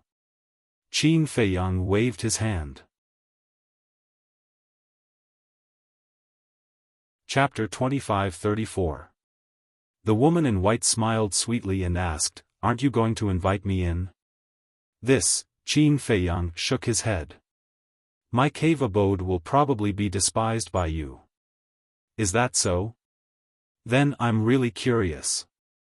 The woman in white said. Qin Feiyang smiled helplessly. With a wave of his hand, the barrier dissipated and he retreated to the side, saying, please come in. The woman in white walked slowly into the cave abode. She's in. This bastard, he really makes people jealous. The few people standing not far away looked at this scene with displeasure in their eyes. Inside the cave abode. Looking at the simple cave abode, the woman in white was stunned. This was the most casual cave abode she had ever seen. There was nothing. How could this be called a cave abode? It was simply a cave. I didn't lie to you, did I? Qin Feiyang laughed dryly. You're really a casual person. The woman in white shook her head. I think it's quite good. Qin Feiyang smiled and asked suspiciously, why are you in the Dragon God Palace? Are you also a disciple of the Dragon God Palace? I'm not. The woman in white shook her head. No? Then how did you enter the Dragon God Palace? Qin Feiyang was stunned. It's a secret. The woman in white smiled mysteriously and said, actually, I came to find you this time to thank you in person. Thank you? Qin Feiyang was slightly stunned and shook his head. It's fine, it's just a small matter. To you, it may be a small matter, but to me, it's more important than my life. I'm also here to invite you to my house as a guest. The woman in white said. Qin Feiyang hurriedly said, there's no need for that. My great-grandfather really wants to meet you. He told me to invite you over. For the sake of the old man, please go. The woman in white's face was full of pleading. This, Qin Feiyang hesitated. The woman in white smiled and said, "Don't worry, we won't eat you. Moreover, this might be an unexpected surprise for you." Surprise? Qin Feiyang shook his head with a wry smile. He could only hope that it was not a scare. "How is it? If you don't agree, then I won't leave." The woman in white smiled slyly. "All right." Qin Feiyang nodded helplessly. The woman in white was overjoyed and urged, "Then let's go." "Are we going now?" Qin Feiyang looked at him in astonishment. "Yeah." The white-robed woman nodded. "But I have something on my hands right now," Qin Feiyang said awkwardly. "What is it?" The white-robed woman was doubtful. Qin Feiyang didn't answer. "How about this? You go back first and give me the coordinates. When I'm done, I'll go there directly." Actually, he was fine. However, he couldn't leave the Dragon God Palace with the white-clothed woman, because he had already cancelled the fate contract. If he left with the white-clothed woman, then this matter would be exposed. Therefore, he had to send the white-clothed woman away first. "You're not lying to me, are you?" The white-clothed woman looked at Qin Feiyang suspiciously. Qin Feiyang smiled and said, "Facing such a beautiful woman like you, lying to you is a sin." The white-clothed woman couldn't help but laugh. "This person is quite humorous. How about this, I'll wait for you outside the Dragon God Palace. When you're done, come find me." After the white-clothed woman finished speaking, she didn't give Qin Feiyang a chance to speak and directly turned to leave. Troublesome. Qin Feiyang shook his head. He could only enter the ancient castle and call Madman out. But since this woman wasn't from the Dragon God Palace, how could she enter the Dragon God Palace? When Madman brought Qin Feiyang out of the Dragon God Palace, he found that the white-clothed woman was really waiting at the bottom of the stone stairs. Madman glanced at the stone stairs and saw that there was no one around, so he called Qin Feiyang out. "She's down there. I guess this time, you accidentally saved a very powerful person," Madman said. Either this woman is related to the dragons, or she is related to Yizhong." Qin Feiyang nodded. Because only with this explanation could the white-clothed woman enter the Dragon God Palace. "Then be careful, don't let your luck turn into a calamity." Madman smiled mockingly. "You can really talk nonsense." Qin Feiyang rolled his eyes and sent Madman to the ancient castle before walking down the stone stairs. "So fast?" Seeing this, the white-clothed woman was surprised. "It's just a small matter." Qin Feiyang smiled faintly. "If I knew it would be so fast, I would have waited for you outside the cave," the white-clothed woman said. Qin Feiyang smiled and said, "Let's go." The white-clothed woman nodded, opened an altar, and jumped on it. Qin Feiyang also jumped on the altar. Soon, the two of them landed in the sky above a mountain range. Qin Feiyang looked down. As far as the eye could see, it was desolate and uninhabited. A trace of suspicion crept into his eyes. But at this moment, the white-clothed woman opened another altar. Qin Feiyang was stunned. If one altar couldn't be reached, how far was this woman's home from the Dragon God Palace? Next, he was even more puzzled. The woman continued to open altars. After opening more than 30 altars, she descended above a mountain range before stopping. In the mountain, the vegetation was lush. A river meandered across the entire mountain range. The river water was extremely clear. "We're here." The white-clothed woman smiled. Qin Feiyang scanned the area below him. Soon, he saw a simple and unadorned little courtyard at a certain point in the river. "Let's go." The white-clothed woman brought Qin Feiyang and flew towards the small courtyard. Not long after, the two of them landed in the courtyard. Qin Feiyang looked around the courtyard. He didn't expect the woman to live in such a simple place. The woman glanced around the courtyard. Seeing that there was no one in the courtyard, she looked at the river. And by the river, an old man in sackcloth was quietly sitting on a small bench fishing. On the left and right sides of the old man in sackcloth, there were two white-haired old men. There. The white-clothed woman smiled. Qin Feiyang turned around and locked his eyes on the backs of the two white-haired old men. Why were these two backs so familiar? Qin Feiyang followed behind the white-clothed woman and walked along the path in front of the courtyard towards the river. The more he looked, the more familiar he felt the two backs were. Wait! Suddenly, Qin Feiyang's footsteps froze. Two faces appeared in his mind. It's them. It can't be such a coincidence. Great-grandfather, grandfather, second-grandfather. Before he walked over, the white-clothed woman shouted with a smile. The old man in sackcloth immediately turned his head to look at the white-clothed woman, and then his eyes fell on Qin Feiyang. Was it this young man who helped him extend his life by 100,000 years? The white-clothed woman trotted over and said with a smile, "Great-grandfather, I didn't disappoint you. I invited Li Bu here." Good. The old man in sackcloth nodded with a smile. Then he got up and looked at the two white-haired old men and scolded, "Why are you still sitting there? Get up and welcome the little brother." The two white-haired old men looked at each other and couldn't help but smile bitterly. They got up and slowly turned around to look at Qin Feiyang. It's true? Qin Feiyang was extremely shocked. These two people turned out to be Yi Zhong and Yi Cheng. Grandfather?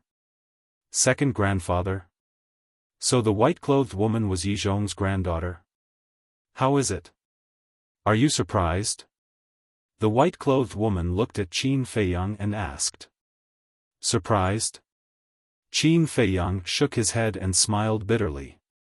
It was indeed a shock. Yi Zhong looked at Qin Feiyang and said, "You just acknowledged me as your master yesterday. How come you can't recognize me today?" "Greetings, master." Qin Feiyang smiled helplessly and cupped his hands in front of his chest. The old man in sackcloth glared at Yi Zhong and scolded, "Don't put on airs. Hurry up and make tea. I want the best tea. Father, he is my disciple after all. You want me, his master, to make tea for his disciple? That's not right." Yi Zhong said unhappily. "What's wrong? I knew it. He is my savior. Hurry up." The old man in sackcloth said angrily. Okay. Don't be angry. I'll go right away." Yi Zhong said hurriedly and then walked to the small courtyard. When he passed by Qin Feiyang, he couldn't help but feel a little embarrassed. Qin Feiyang rolled his eyes and chuckled. "Master, it's been hard on you." Yi Zhong's body stiffened. He was obviously laughing at him. "Brat, just you wait." Yi Zhong snorted coldly and walked to the courtyard without looking back. "Little brother, thank you so much. If not for you, I would have been buried in half a year at most. I will always remember this great kindness in my heart. Please accept my bow." The old man in sackcloth walked to Qin Feiyang with the help of Yi Cheng and the white-clothed woman. "Old man, you can't accept this," Qin Feiyang said hurriedly. However, the old man in sackcloth insisted on bowing to Qin Feiyang. "Thank you." Yi Cheng also bowed to Qin Feiyang gratefully. Qin Feiyang looked at Yi Cheng and couldn't help but shake his head and smile bitterly. "I really didn't expect that the person I saved was your father. I also didn't expect you to have such an elixir," Yi Cheng said secretly. He also smiled bitterly in his heart. When he left, Qin Feiyang asked him what had happened. Maybe it would help him if he told him. But at that time, he didn't believe that Qin Feiyang could help him. Unexpectedly, Shui met Qin Feiyang by chance and got the life-saving elixir. These 2 days, he had been scolding himself in his heart. If he could have trusted Qin Feiyang back then, would he have wasted so much time? Even if Shui hadn't met Qin Feiyang by chance, his old father would have died. At that time, it would all be his responsibility. Because he missed the opportunity to save his old father. When his old father passed away, it would be useless to know that Qin Feiyang had a life-saving elixir. To be more serious, he had almost killed his old father. The tea is ready. Yi Zhong's voice sounded in the courtyard. Little brother, let's go and have some tea. The old man in sackcloth looked at Qin Feiyang and smiled. Okay. Qin Feiyang nodded. The 4 of them returned to the courtyard. The old man in sackcloth suddenly said, by the way, little brother, I forgot to ask you just now. Do you like tea or wine? I don't drink. However, this junior is quite fond of tea. Qin Feiyang smiled. Not bad, not bad. It's rare for young people nowadays to not drink. This wine, drinking a little is fine, but drinking too much is harmful to the body. It's not as comfortable as drinking tea. The old man in sackcloth smiled with relief. The more he looked at Qin Feiyang, the more he liked him. Chapter 25-35. Yes. Qin Feiyang nodded. No wonder Yi Cheng liked tea so much. It turned out that he had a father who loved tea so much. Entering the courtyard, Qin Feiyang sat at the stone table under the warm hospitality of the old man in sackcloth. The tea on the table bubbled and the fragrance of tea filled the air. The woman in white smelled the tea and looked at Qin Feiyang with a smile. This is the tea that second grandpa gave to great-grandpa. It's the best tea. Try it. The best tea? Qin Feiyang was stunned. However, Yi Cheng had an awkward expression on his face. What kind of tea was the best tea? It was not at the same level as the tea that Qin Feiyang drank. The old man in sackcloth looked at Yi Zhong who was sitting at the side and said, "What are you doing? Hurry up and pour us some tea." Cough cough. Yi Zhong immediately choked and coughed violently. You've brewed the tea and you still want me to brew it? My father, can't you leave me some face? How can I face this disciple in the future? The woman in white was very sensible. Seeing Yi Zhong's dissatisfaction, she stood up and picked up the teapot and smiled. Let me do it. Her movements were very elegant and had the demeanor of a lady from a noble family. At this moment, Yi Zhongzai sighed in relief. Fortunately, there was a well-behaved granddaughter to help him out. The woman in white poured tea for them one by one and looked at Qin Feiyang with a smile. Try it. Qin Feiyang picked up the teacup and sniffed it. Isn't this the tea that Yi Cheng gave me last time in the duty hall? And from the beginning to the end. Yi Cheng had an awkward look on his face. Because he had tasted Qin Feiyang's tea in the Black Tortoise world. That was the real best tea. How is it? The old man in sackcloth looked at Qin Feiyang expectantly.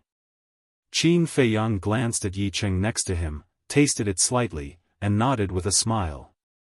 It's indeed good tea. Cough cough.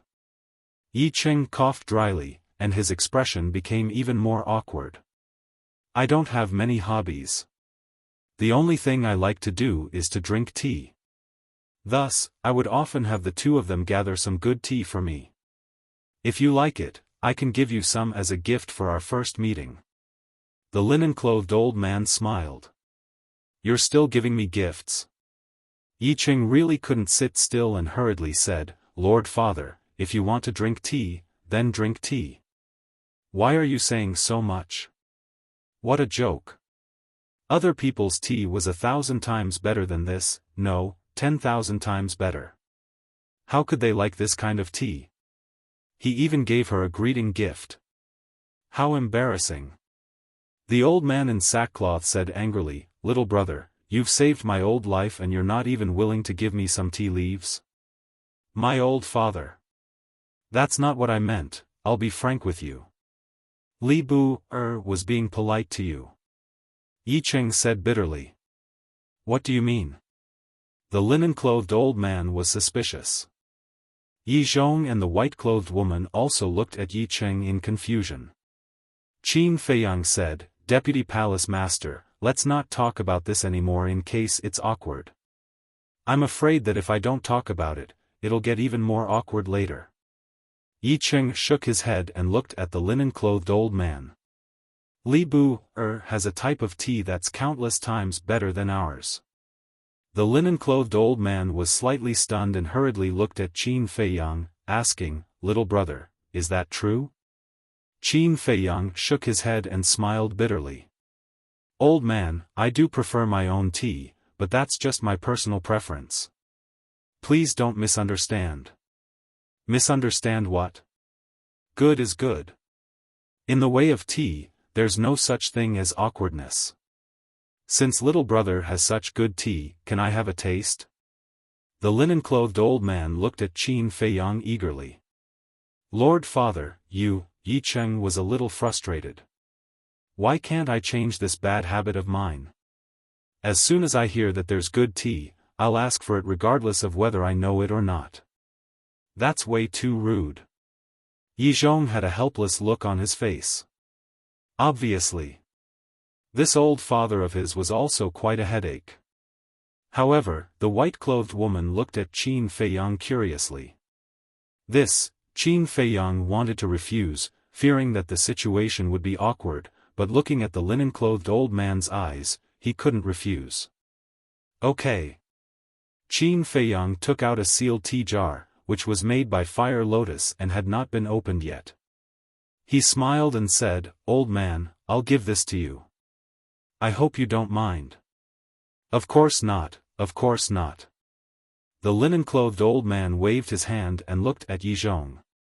Hurry up, change the tea. Yi Zhong's face stiffened and he glanced at the white-clothed woman. Why are you looking at Xue?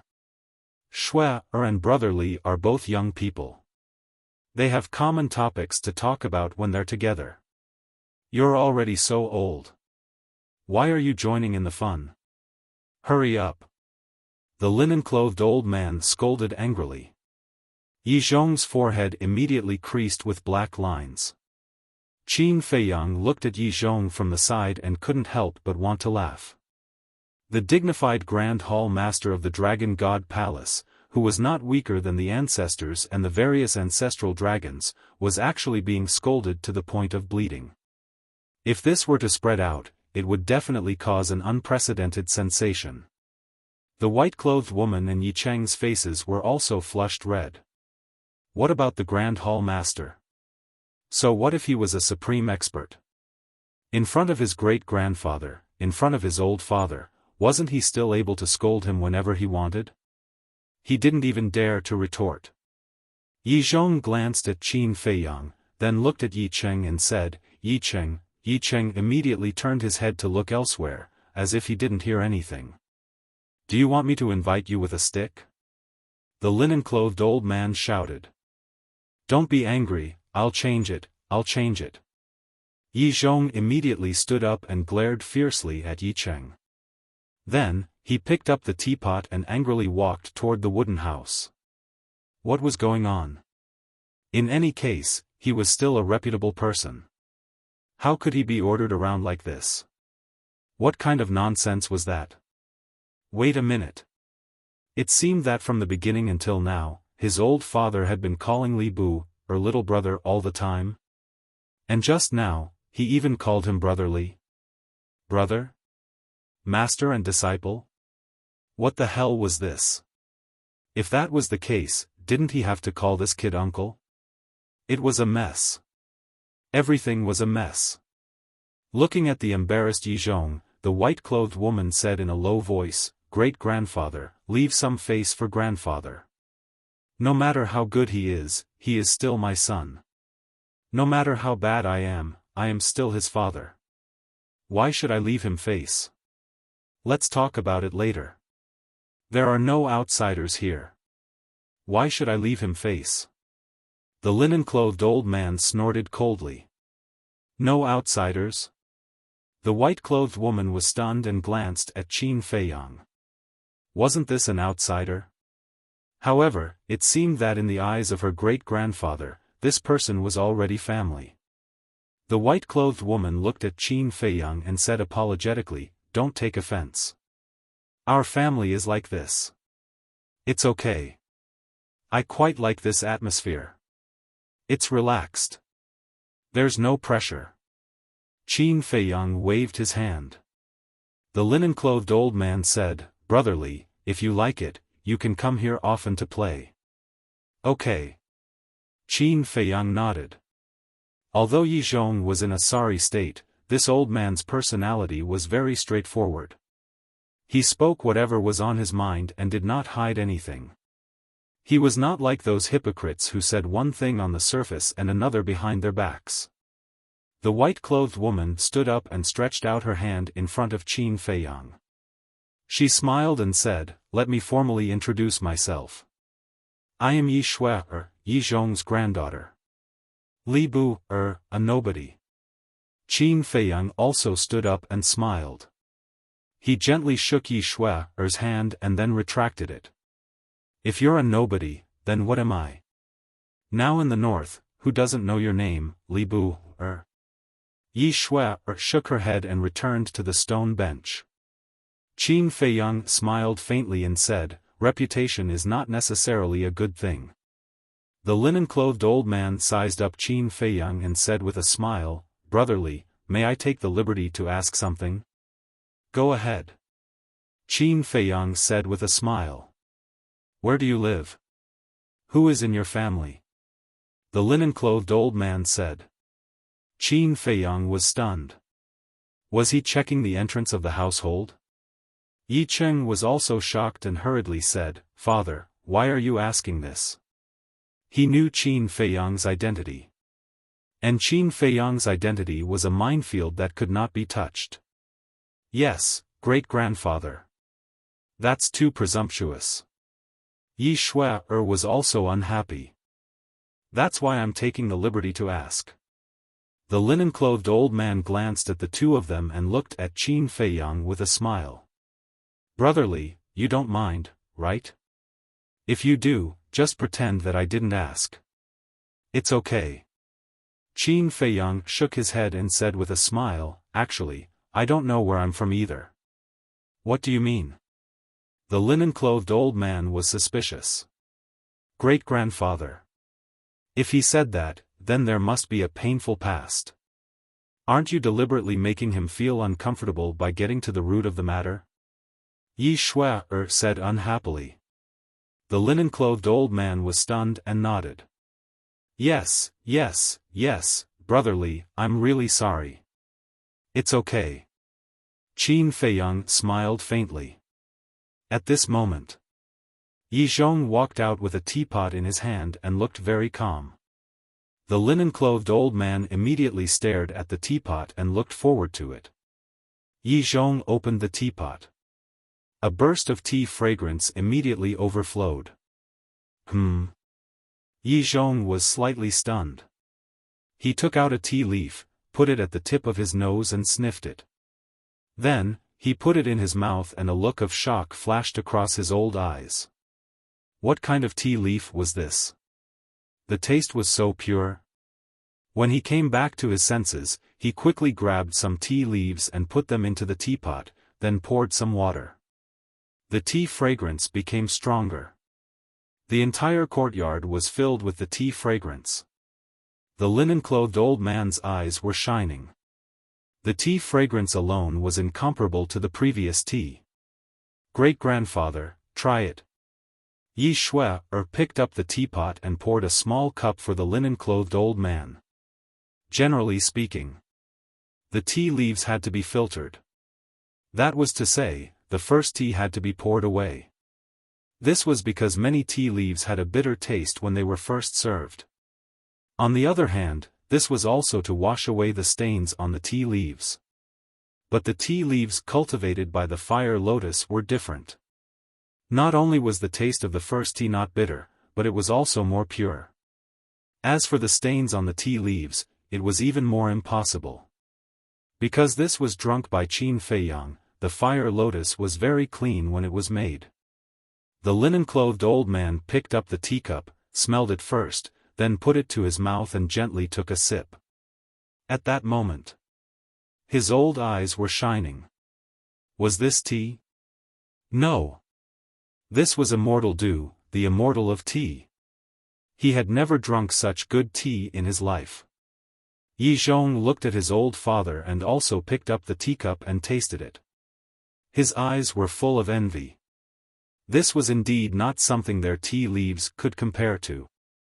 The linen-clothed old man looked at Qin Feiyang and asked, "Brotherly, may I ask, where did you get these tea leaves?" Qin Feiyang smiled and said, "They were personally cultivated by my younger sister." Amazing. Brotherly is really a blessed person to have such a sister who is so good at cultivating tea trees. I'm really envious. The linen-clothed old man said. "Senior, you flatter me." Qin Feiyang shook his head.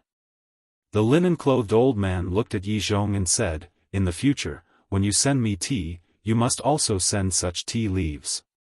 "Father, aren't you making things difficult for us?" The brothers smiled bitterly. "I don't care. If it can't compare to this tea, don't send it to me." The linen-clothed old man said with a cold face. Okay. The two of them nodded helplessly. The linen-clothed old man said, "Then you two brothers, hurry up and cook." "We cook?" The two of them widened their eyes and jumped up. "What? Do you want me to cook it myself?" The linen-clothed old man's face was stern. When he saw the two of them looking at Yi Shui, he said angrily, "Don't look at Shui, go by yourself." Sigh. The brothers got up, shook their heads, sighed, and walked towards the wooden building. Since when did people of their statuses cook for themselves? Wasn't this making things difficult for them? This old man really knew how to torture people. Chapter 25-36. Qin Feiyang looked at their backs and couldn't help but laugh. This was the first time he saw Yi Zhong being so wasteful. It also proved one thing. No matter how strong one was, there would still be people they were afraid of. "Grandpa." Suddenly, Yi Shui stood up and called out to Yi Zhong. "What?" Yi Zhong turned around and looked at her unhappily. He seemed to be blaming Yi Shui for not helping him out. Yi Shui took out a milky white token from her arms and handed it to Yi Zhong. Qin Feiyang's pupils constricted. He had seen this token before. Yi Cheng also had one. According to Yi Cheng, there were a total of 3 tokens. They were in the hands of the brothers and the Beast Emperor in the Internal Sea. It turned out that Yi Shui had taken this token to enter the Dragon God Hall. "Here you go. Be careful when cooking, don't burn the house." Yi Shui held back her laughter and said. "Wretched girl." Yi Zhong glared at Yi Shui, kept the token, and entered the wooden building. After a while, smoke rose from the kitchen. "Brotherly, come, have some tea." The old man in linen warmly greeted Qin Feiyang. "Old senior, you should change the way you address him, you can't mess up the seniority." Qin Feiyang shook his head and smiled bitterly. "That's right. If you call him brother, then how should I address him in the future?" Yi Shui was helpless. The more she called him, the smoother it got. That's true." The old man in linen rubbed Yi Shui's head and looked at Qin Feiyang. "Then tell me, how should I address you in the future?" Qin Feiyang pondered. "To be honest, This form of address was really troublesome. Because the seniority difference was too big. Yi Shui thought for a while and smiled. Isn't his name Li Bu, Why don't you call him Xiao Li, Xiao, That's impolite.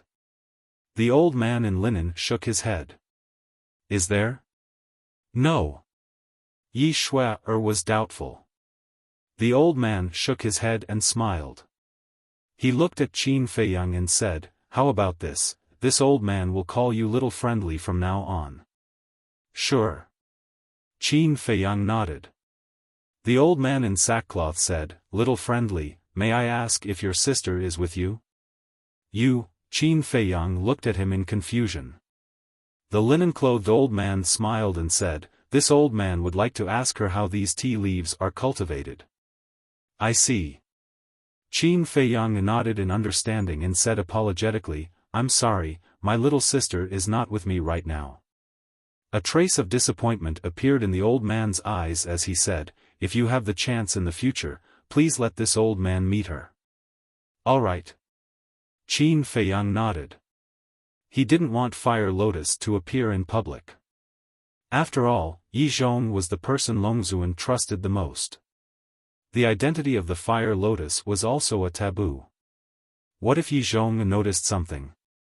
So he couldn't take the risk. About an hour passed. Yi Zhong and his brother finally came out with 4 side dishes in their hands.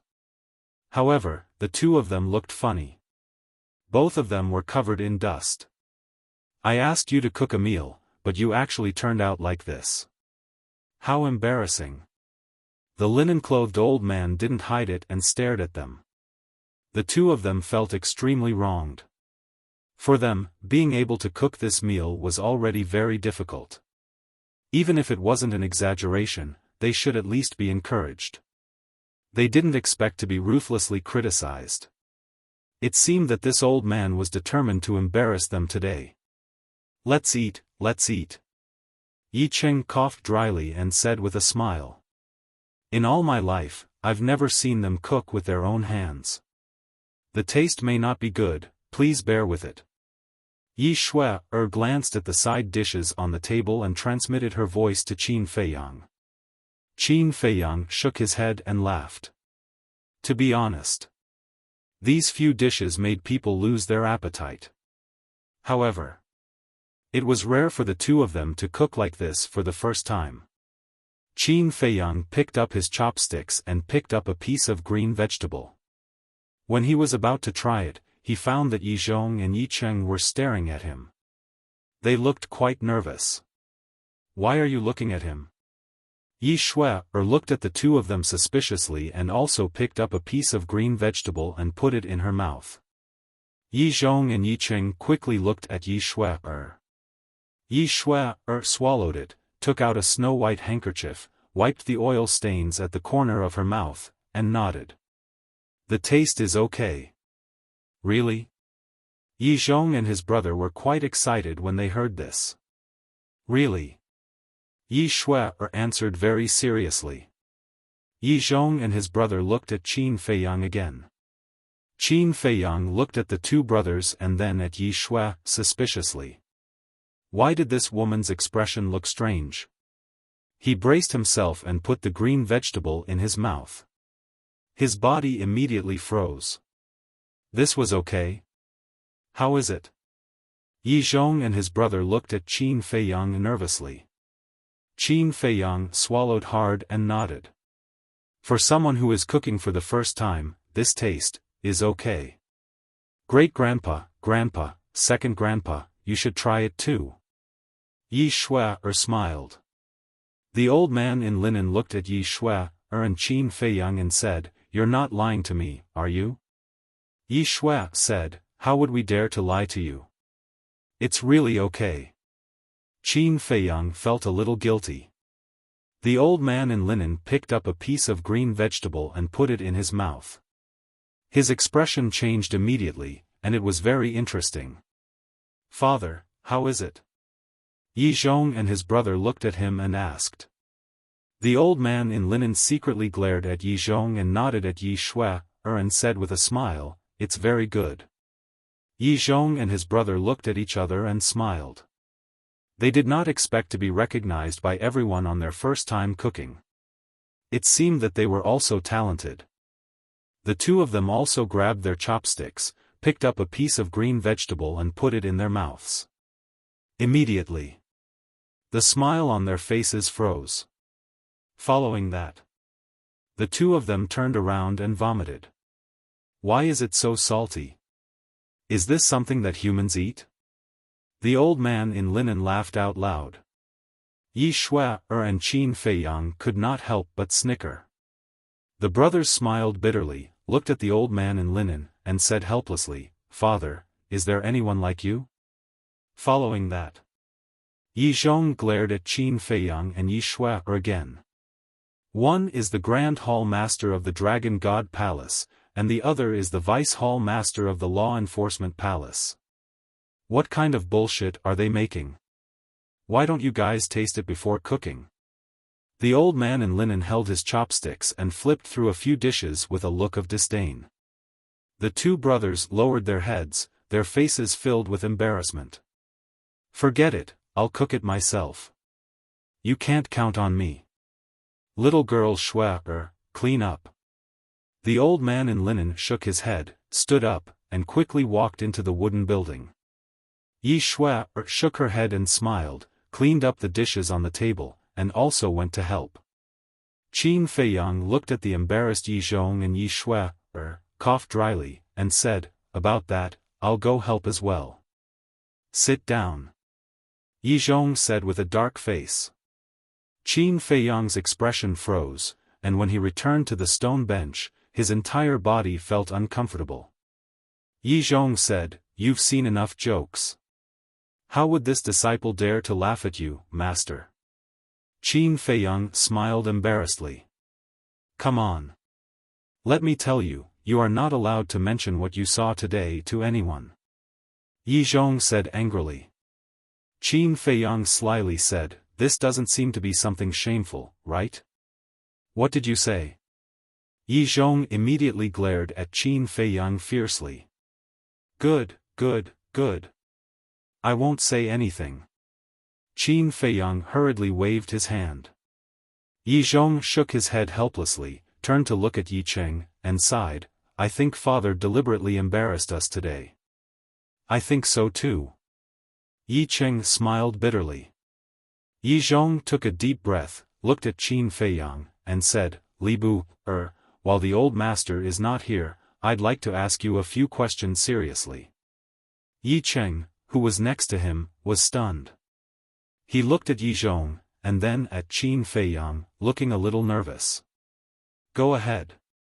Qin Feiyang's eyes flickered slightly, and he looked at Yi Zhong. Yi Zhong said, "Where are you from?" Qin Feiyang sighed secretly. Sure enough, he could not avoid the interrogation. When he was in the treasure school yesterday, he had already expected that Yi Zhong would come to ask about his background sooner or later. Because Yi Zhong would not let a person of unknown origin become his disciple. Dragons would not allow it either. "I want to hear the truth." Yi Zhong stared at Qin Feiyang. Yi Cheng was also extremely uneasy. He did not know if Qin Feiyang had made preparations in advance. However, Qin Feiyang did not change his expression, shook his head, and said, "I don't want to talk about these things. You have to answer me. Because this is Long Zun's order. If you don't say it, I'm afraid even I can't help you." Yi Zhong said. "What? Long Zun?" Qin Feiyang was shocked. "That's right. After leaving the treasure school yesterday, I went to see Long Zun and told him about accepting you as his disciple. Long Zun did not object at that time. He only said one sentence, that we must find out your origin." Yi Zhong said. Qin Feiyang asked, "Then according to what you said, if there is no problem with my origin, Long Zun will still think highly of me?" "You are very smart." "That's right. If there is no problem with your identity, dragons will focus on training you," Yi Zhong said. Qin Feiyang pondered. In that case, it was still an opportunity to enter the dragon's inner circle? To be honest, after understanding the power of dragons, he did not have much confidence in destroying the dragons. But if he could enter the dragon's inner circle and get close to Long Zun, it might be easier. As my disciple, you already have a high status and power. But in the end, power and status are just worldly possessions. Your own strength is the foundation. If there is no problem with your identity, I can use my connections to let you enter the Divine Dragon Island.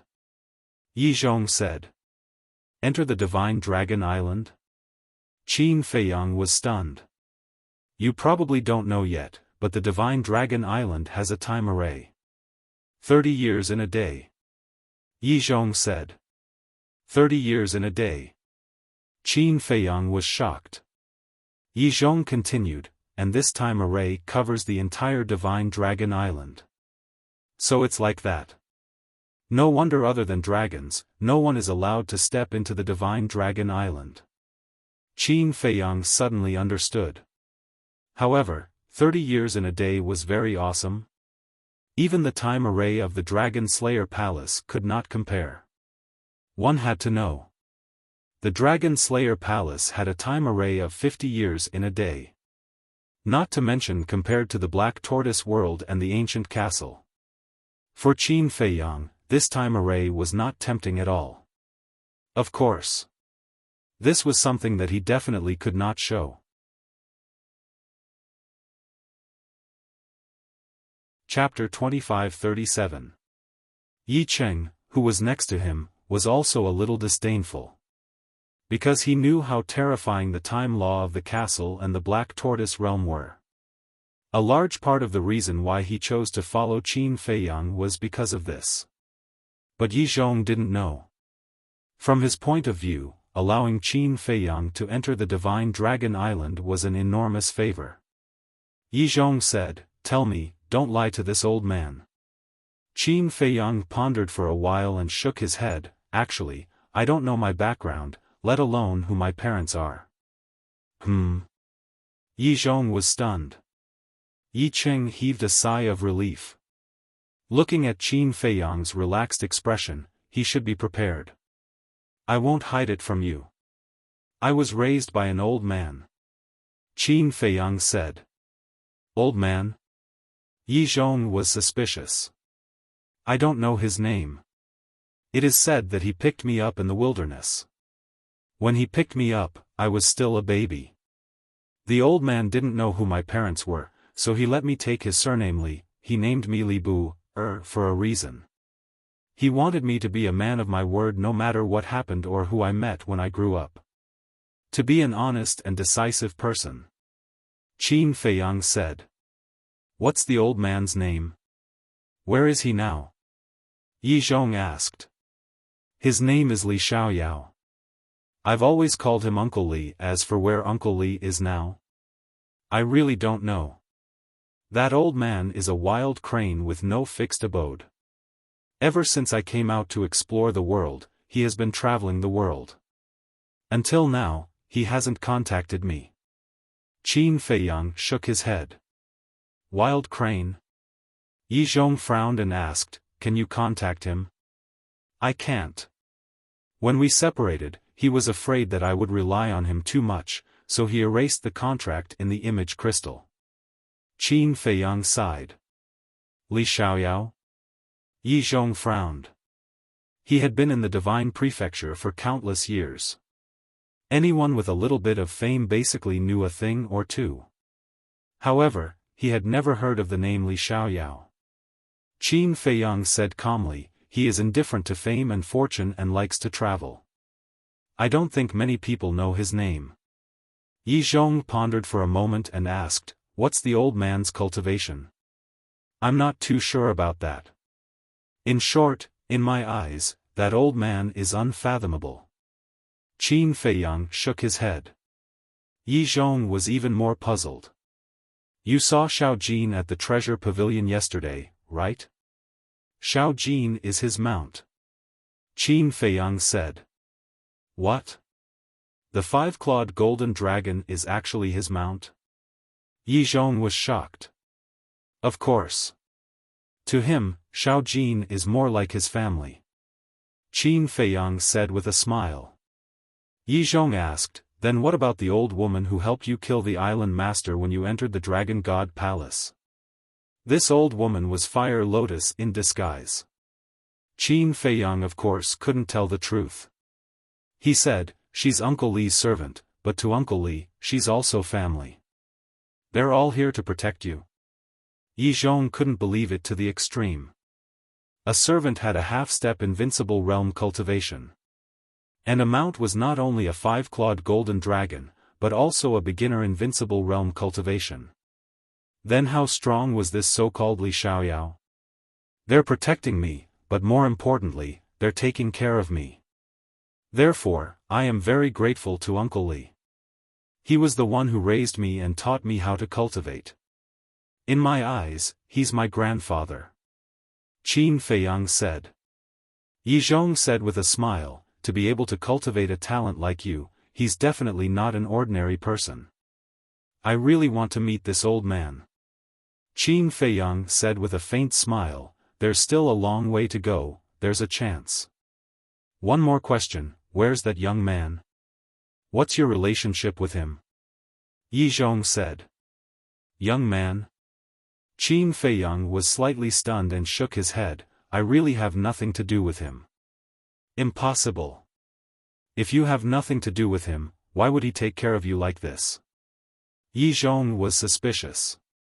There's really nothing to do with him. I met him when I entered the Dragon God Palace's examination. At that time, I was troubled by the emissary of the dragons. He couldn't stand it and helped me. Then he took me into the examination place. Our relationship is just like that. To be honest, I've been wondering why he helped me so much. Do you have other intentions? Qin Feiyang frowned. He didn't lie to Yi Zhong about the young man's attitude. It was the truth. The young man's performance again and again surprised him. What happened before the examination, this old man also asked the emissary of the dragons to investigate. It's indeed as you said. But this old man really doesn't understand. What's his intention for helping him? Are you sure you're telling the truth? Yi Zhong frowned. If you don't believe me, you can ask him yourself. I don't even know his name. Qin Feiyang was helpless. All right then. Yi Zhong nodded. Qin Feiyang secretly breathed a sigh of relief. He finally fooled him.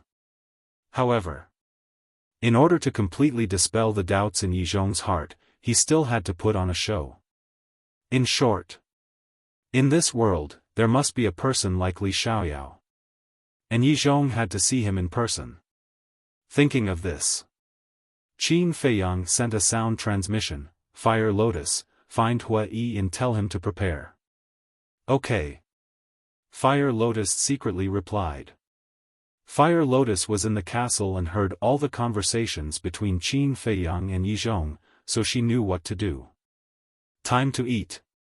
The linen-clothed old man and Yi Shui walked out with 4 side dishes. He had to admit. The old man and Yi Shui's culinary skills were far from what the Yi Zhong brothers could compare to. The wild vegetables that they grew could be made into exquisite dishes. The taste was also top-notch. Although the dishes were simple, they ate happily. Especially Yi Zhong and Yi Cheng. To be able to sit and eat with their old father, their hearts were filled with happiness. Yi Shui was the same. Grandfather and second grandfather were usually busy people, and it was rare for them to come home. All these years, it was usually her and her great-grandfather who accompanied each other. Therefore, for her, there was nothing more blissful than being together with her family. Looking at the family of 4, Qin Feiyang couldn't help but reveal a smile on his face. Life was actually so simple. It was just that many people weren't easy to be satisfied and pursued too many things, so they neglected these things. After a busy life, looking back, it turned out that these were the things that were worth cherishing the most. Mother, father, grandfather, grandfather, great-grandfather, second-grandfather, little cousin, Fatso, Xiaohong, are you guys doing well now? Figures constantly flashed in his mind. Qin Feiyang's heart missed them very much. After eating, Qin Feiyang accompanied the linen-clothed old man to the river, fishing, drinking tea and chatting. The linen-clothed old man was very talkative. Usually, he was the one talking, and Qin Feiyang listened. Time flew. Night fell. Qin Feiyang got up and said goodbye. The linen-clothed old man was still a little reluctant. After a day of interaction, whether it was Qin Feiyang's speech or character, he admired them very much. In the end, it was only under the advice of Yi Zhong and Yi Cheng that the linen-clothed old man let go and sent Qin Feiyang away. Let me tell you, in the future in the Dragon God Palace, you must take good care of him. The linen-clothed old man looked at the Yi Zhong brothers and said, I know. I've said it hundreds of times. Yi Zhong smiled helplessly, looked at Yi Shui, and said, take good care of great-grandfather, let's go back to the Dragon God Palace first. Leaving so soon? Yi Shui was stunned. There's no other way. Some time ago, Qin Feiyang caused such a big commotion, Long Zun has already given a death order to get rid of this person. I really didn't expect it. A junior of the future generation actually brought such a big threat to the dragons. Yi Zhong shook his head and sighed. Hearing this, Yi Cheng seemed to want to say something but hesitated. Qin Feiyang, Yi Shui, muttered, wait, grandfather, second-grandfather, I think I've seen him somewhere before. What? Yi Zhong and Yi Cheng looked at her in shock. Yi Shui lowered her head and thought for a moment. Her eyes trembled slightly as she said, it can't be such a coincidence. What's wrong? Yi Zhong and Yi Shui were even more surprised. I remember that 9 months ago, in order to find a way to extend great-grandfather's life, I accidentally entered a forest. In the forest, I met an unconscious man. He was covered in blood. At that time, I felt that he looked familiar, but because of great-grandfather, I didn't think too much about it. Now that I think about it, he seems to be Qin Feiyang. Yi Shui said. Yi Zhong hurriedly asked, where is he? It's useless to tell you now, he must have already left. It's quite funny, I actually saved him. Yi Shui smiled bitterly. What? You saved him? Yi Zhong was stunned. Yes. At that time, I saw that he was unconscious on the ground, and there were many fierce beasts around him, so I set up a barrier to protect him. Furthermore, I also gave him a divine life pill, Yi Futian said. If I calculate the time carefully, he should have escaped from the internal sea and then fell unconscious. Yi Shui shook her head. You little girl, Yi Zhong looked at her speechlessly. She actually saved Qin Feiyang. If Longzuan knew about this, he would definitely misunderstand that he was Qin Feiyang's accomplice. I see. Yi Cheng finally understood in his heart. At first, he was still wondering why Qin Feiyang, who he had never met, would help Shui. It turned out that Shui had saved him before. It was just that even Shui herself didn't know that the person who helped her was Qin Feiyang. Yi Cheng, Shui, and father, this matter is only known to us. You can't tell anyone else. Yi Zhong took a deep breath and looked at the three of them. Why? Yi Shui was puzzled. Qin Feiyang is Longzuan's greatest enemy. What will Longzuan think if you save him? Although we all know that you did it unintentionally, Longzuan won't think so. If this matter falls into Longzuan's ears, I'm afraid not only you, but even grandfather, second-grandfather, and your great-grandfather will be implicated. Yi Zhong said in a deep voice. So serious? Yi Shui was shocked. Yi Zhong sighed, I'm afraid that when that time comes, it will be more serious than what I said. In short, This matter must be kept a secret. Yes. The three of them nodded.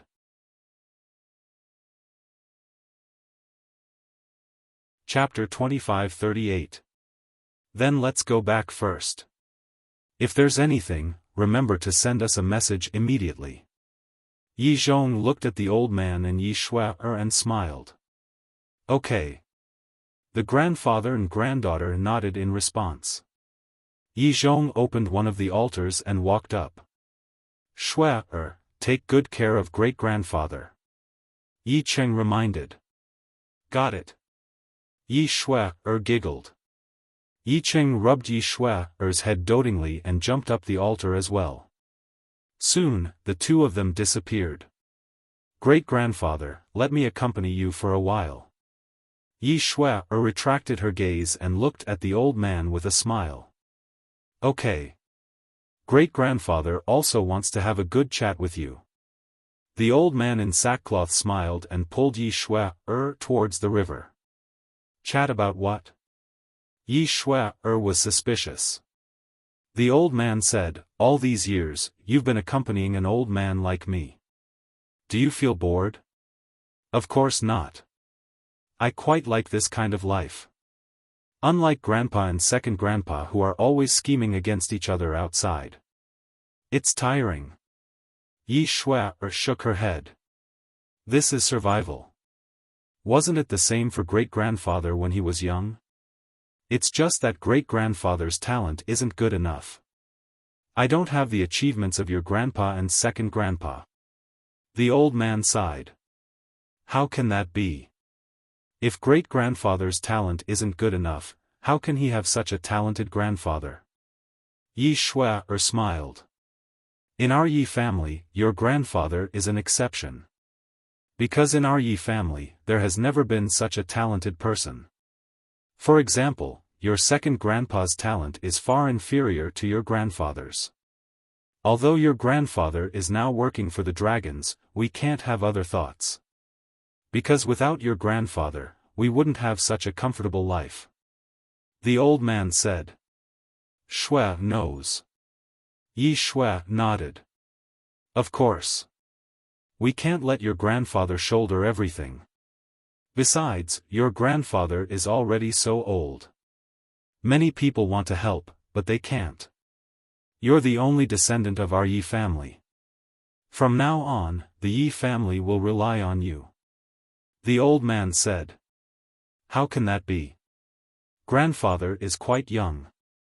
Yi Shuai smiled. The old man smiled and said, if your grandfather hears this, he will definitely be very happy. However, you should also make preparations for your life. What should I prepare? Yi Shuai was doubtful. Great-grandpa's lifespan has been extended to 100,000 years. In the future, you don't have to accompany this old man every day. Go to the Dragon God Palace tomorrow. Cultivate well. If you have the chance, it would be best to enter the Divine Dragon Island. I heard from your grandfather that the Divine Dragon Island has a time array. You'll grow faster this way. The linen-clothed old man smiled. Yi Shuai was slightly taken aback. She hurriedly asked, Great-grandfather, are you chasing me away? How could great-grandfather bear to chase you away? Great-grandfather wants to let go of your hand and let you go out and explore as much as you want. The old man in sackcloth said dotingly. I'm not going. Yi Shuai shook her head. Why? The linen-clothed old man was suspicious. I want to accompany great-grandfather. 100,000 years isn't that long. Yi Shuai said. You little girl. The linen-clothed old man shook his head and said with a smile, then how about this? Great-grandfather promises you that you'll work hard in your cultivation in the future. As long as great-grandfather breaks through to the half-step imperishable realm, it's basically equivalent to having an eternal lifespan. Really? Yi Shuai looked at the linen-clothed old man in surprise. Will great-grandfather lie to you?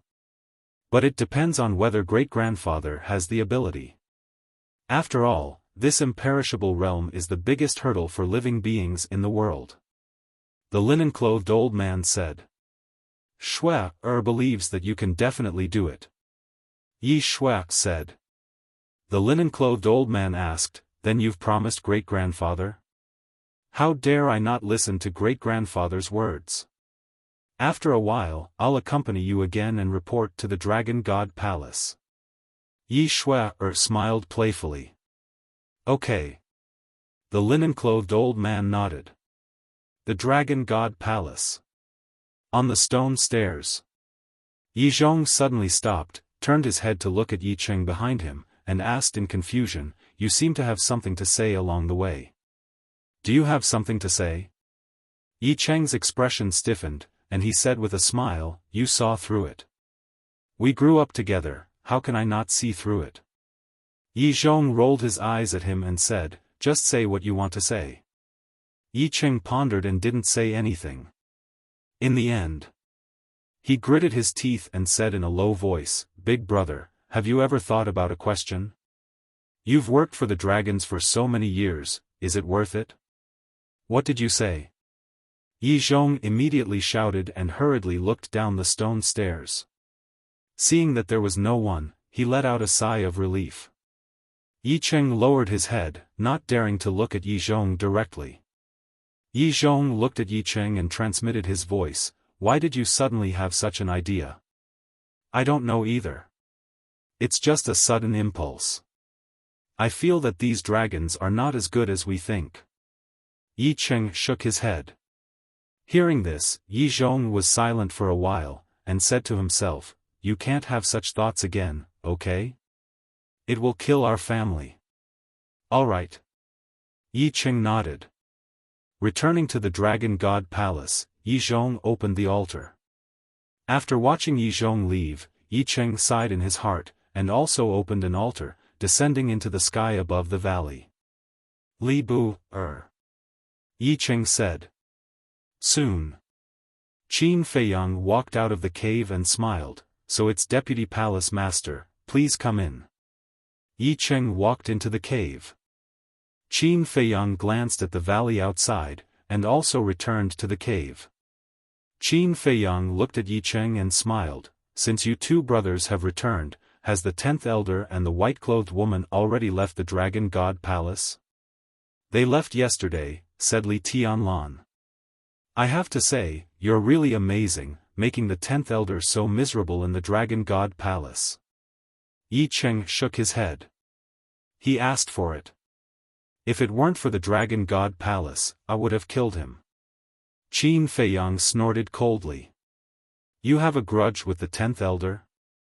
Yi Cheng looked at him suspiciously. Yes. When I left the North Sea and entered the North, I was intercepted by him, and I had already killed him. Unfortunately, he left his divine consciousness on the Divine Dragon Island, so I didn't really get rid of him. Qin Feiyang shook his head regretfully. I see. Yi Cheng nodded and smiled, thank you. What are you thanking me for? Qin Feiyang was stunned. Yi Cheng said, of course, thank you for saving my old father. Speaking of this matter, I really have to blame you for it. You don't trust me that much? If you had told me the truth when you left the Dragon God Palace, would it have taken so long? If I hadn't happened to meet Yi Shui, you would have regretted it for the rest of your life. Qin Feiyang glared at him. Yes, yes, yes. It's my fault. Yi Cheng smiled bitterly and said, Shui also told us about how she saved you. This is fate. Qin Feiyang asked, then does she know that I am Qin Feiyang? No. Yi Cheng shook his head. That's good. Qin Feiyang nodded. However, you have to be careful of my big brother. He will probably set a trap to lure you out. Yi Cheng said. With you as my spy, what am I afraid of? Qin Feiyang smiled faintly. I can't know everything, so it's better to be careful. And just now, before entering the Dragon God Palace, I also asked my big brother. Is it worth it to work for the dragons? Yi Cheng asked. How did he answer? Qin Feiyang was stunned and hurriedly asked. He didn't say anything. This big brother of mine, although I grew up with him, I never knew what he was thinking in his heart. Yi Cheng shook his head. Then it seems that it won't be easy to persuade him. Do we really have to make a move? Qin Feiyang muttered. Make a move? Yi Cheng was surprised. You should understand a principle. If you can't be friends, you can only be enemies. Qin Feiyang said. Yi Cheng's heart trembled. The meaning of this was very obvious. If they couldn't be friends, they could only be eliminated. But don't worry, I will try my best to persuade him. After all, he is not only your big brother now, but also my master in name.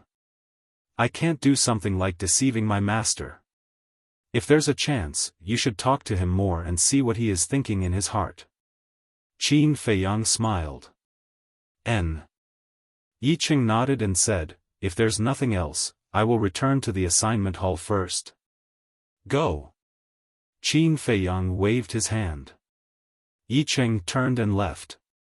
Wait.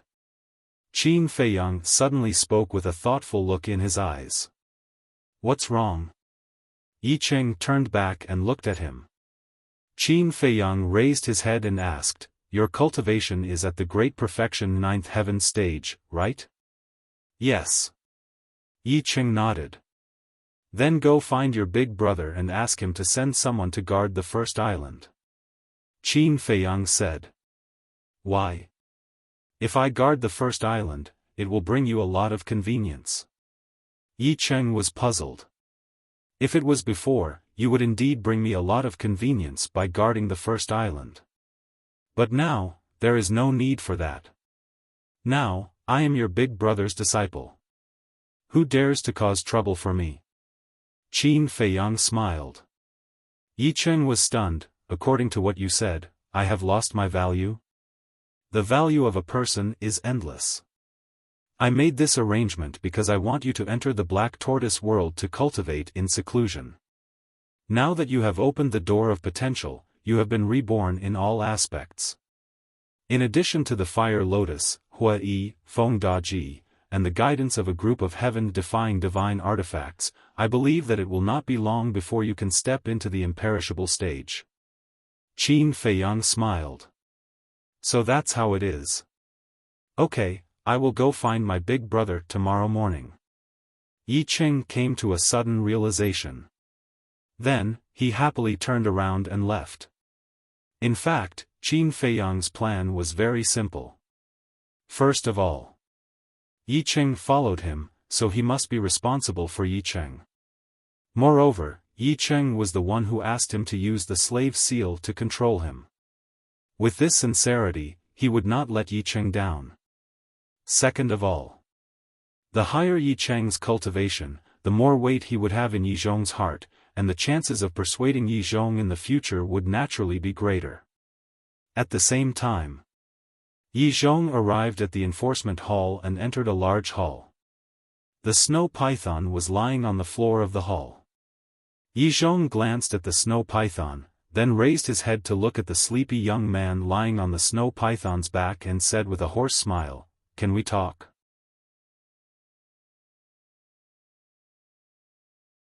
Chapter 25-39.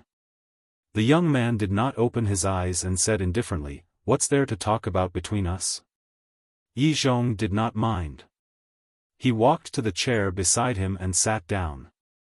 He smiled and said, "You should already know that I took Li Bu as my disciple."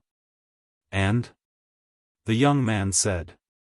Yi Zhong smiled and said, "I'm Li Bu's master and you're his friend.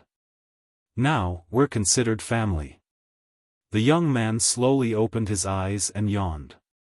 He looked at Yi Zhong and said, "You must have misunderstood. We're not friends." "Not friends?" Yi Zhong was slightly stunned and said suspiciously, "If you're not friends, why are you helping him?" "I'm helping him because he's a very courageous person." The young man said lazily. "Why do you say that?" Yi Zhong was curious. "Why do you ask when you already know the answer?" Do you dare say that you don't know what happened in the plains? Although his cultivation is nothing much, he dared to openly challenge the dragon's messenger. Most importantly, he did not kneel in the face of the pressure from the dragon's messenger. This young master admires this very much. The young man said indifferently. Yi Zhong nodded and said with a smile, "It seems that I wasn't wrong. He's indeed a talent. I don't know if he's a talent, but he has some backbone." After saying that, the young man closed his eyes. Yi Zhong looked at the young man and did not say anything else. He turned and left. The purpose of his visit was to confirm the relationship between the two of them. Now that he had achieved his goal, there was naturally no need to continue staying. The next day, Yi Qing came to Qin Feiyang and entered the ancient castle to cultivate. As for the person who replaced him to guard the first island, it was an elder of the tribunal council. Time flew by. Half a month passed. Qin Feiyang had been cultivating in seclusion for half a month. However, half a month outside was equivalent to 1,500 years in the ancient castle and the Black Tortoise world. The current Black Tortoise world was about the same size as the North region. Of course, this did not include the Heavenly Dragon Sea. After all, just the Heavenly Dragon Sea was several times larger than the northern region. The number of humans and ferocious beasts in the Black Tortoise world had also multiplied after hundreds of thousands of years of development. Furthermore, the Fire Lotus also divided the Black Tortoise world into 4 regions. They were the Eastern Domain, Western Domain, Northern Domain, and Southern Domain. The 4 great domains were centered around the Devil's Land. In the eyes of the living beings of the Black Tortoise world, the demonic land was no longer just a forbidden area. Because now they all knew that Qin Feiyang lived in the Devil's Land. So now, with Pai Lupi and Theta Wang giving the orders, no one dared to enter the Devil's Land again. Of course. After all these years of discoveries, the Black Tortoise world's spirit veins and crystal veins had grown to an astonishing level. For example, the Devil's Land had already given birth to several level 7 God-class soul veins and crystal veins. The current Black Tortoise world was a paradise. That morning, a white-clothed woman walked up the stone steps. Who is she? So beautiful. Wait. I think I've seen her before. Half a month ago, she went to find Li Bu. When the passing disciples saw the white-clothed woman, they couldn't take their eyes off her. This Li Bu, what kind of luck did he have? It feels like all the good things have fallen on his head. Several people were envious and jealous. The white-clothed woman ignored everything and walked to the entrance of the Dragon God Palace. Grandfather. In the square, Yi Zhong sat cross-legged on the ground. The white-clothed woman looked at Yi Zhong and called out softly. That's right. The white-clothed woman was Yi Xue. What? Grandfather? What's the situation? When they heard how Yi Xue addressed Yi Zhong, several disciples were shocked. Yi Zhong was slightly stunned, opened his eyes, turned his head to look at Yi Xue, standing outside the door, and asked suspiciously, Xue, why are you here? Great-grandfather asked me to come to the Dragon God Palace to explore. Yi Xue said helplessly. Hearing this, Yi Zhong couldn't help but smile bitterly, got up and walked to Yi Xue's side, looked at the stunned disciples, and frowned. What are you looking at? Their faces changed, and they immediately turned and ran. Yi Zhong retracted his gaze, lowered his head to look at Yi Xue, and said angrily, Aren't you messing around? Hurry up and go back. Do I dare to disobey great-grandfather's orders? Why don't you go and talk to great-grandfather? Yi Xue said in distress. In fact, she didn't want to come to the Dragon God Palace. Because she was very disgusted with the Dragon God Palace's atmosphere of scheming and fighting for fame and fortune. Me? Yi Zhong couldn't help but be distressed. He knew the old man's personality better than Yi Shui. As long as the old man decided on something, even 10 cows couldn't pull him back. Xiao, this old man is here to find you. Suddenly, an old voice sounded at the bottom of the stone stairs. The grandfather and grandson were stunned, looked down, and saw a red-haired old man dressed in dirty clothes, with messy hair, as if he had a chicken coop on his head, running up. Initial immortal level. Yi Zhong's pupils shrank. What? He's an initial immortal level? Yi Shui was surprised. Yes. Yi Zhong nodded. Initial immortal level, Grandpa, your cultivation is stronger than his, there's no need to be so surprised, right? Yi Shui said telepathically. This old man's cultivation is indeed stronger than his, but this old man has never seen him before. Yi Zhong frowned. Even you haven't seen him before? Yi Shui was surprised. That's why Grandpa finds it unbelievable, there's actually someone this old man hasn't seen before. Yi Zhong whispered. Xiao, where are you? The red-haired old man shouted as he rushed to the top of the stone stairs. You are? Yi Zhong shielded Yi Shui behind him and looked at the red-haired old man. The red-haired old man was stunned, looked at Yi Zhong, grabbed his messy hair, and said, You seem to be. Yi Zhong? You know this old man? Yi Zhong was surprised. The red-haired old man picked his nose and said sloppily, Who doesn't know the Grand Hall Master of the Dragon God Palace? Then you are? Yi Zhong was suspicious. This old man is just a wild crane, not worth mentioning. I'm Xiao, do you know him? The red-haired old man said. Wild crane? Yi Zhong was stunned and asked suspiciously, Who's Xiao, Xiao, is Li Bu, I heard that he's quite famous in the Dragon God Palace recently. This stinking brat is quite promising. He didn't embarrass this old man. The red-haired old man smiled proudly. Li Bu, Yi Zhong and Yi Shui looked at each other. Yi Zhong looked at the red-haired old man for a while and asked, You can't be Li Xiaoyao, right? How did you know? The red-haired old man was stunned. Really? Yi Zhong's mouth twitched and said with a smile, Li Bu, said it before. When he heard the name Li Xiaoyao from Qin Feiyang, he always thought that this should be an old man with a sage-like demeanor. But he didn't expect that it would be such a person. This dirty and messy image was really surprising. Grandpa, who is Li Xiaoyao? Yi Shui looked at Yi Zhong suspiciously.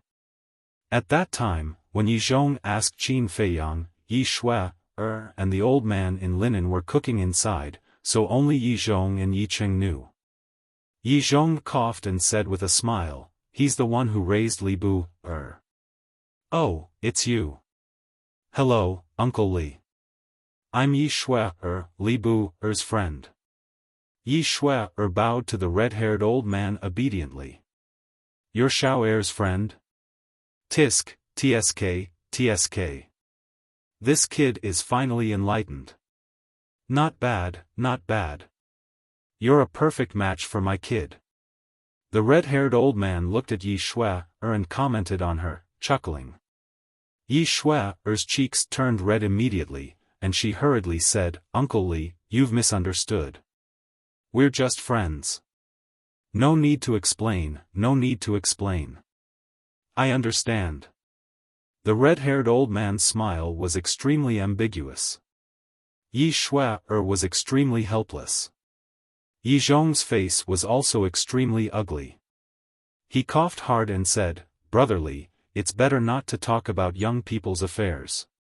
What do you mean? From what you're saying, my Xiao isn't good enough for your girl? The red-haired old man raised his eyebrows. Yi Zhong's face twitched, and he said, That. Are you looking for Li Bu, for something? Of course, there's something. I heard that he has a master. I'd like to see who's qualified to be his master. The red-haired old man looked at Yi Zhong expressionlessly. Cough, cough. Yi Zhong's expression turned increasingly awkward. So, this old man was here to cause trouble for him? Yi Shui glanced at Yi Zhong, then at the red-haired old man, and said with a smile, "Uncle Li, my grandfather is Li Bu-er's master. So, it's you." The red-haired old man looked at Yi Zhong strangely. "That's right. I should be qualified, right?" Yi Zhong said. "It's not up to you to decide. Although your cultivation is not bad, your character is not good. That's why I object." The red-haired old man said indifferently. "My character is not good?" Yi Zhong frowned. "That's right. Don't blame me for my harsh words. I'm just that straightforward. I don't like to beat around the bush. Your cultivation is indeed strong, but you're willing to be the dragon's lackey. Do you know how the world scolds you behind your back?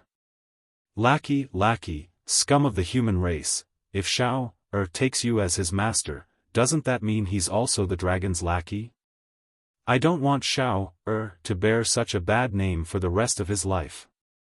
The red-haired old man snorted coldly. When Yi Zhong heard this, his face turned extremely ugly. Yi Shui also glared at the red-haired old man angrily. Although her grandfather was indeed working for the dragons, to be scolded so mercilessly in front of his face, anyone would be angry. Whether you like to hear it or not, this is the truth.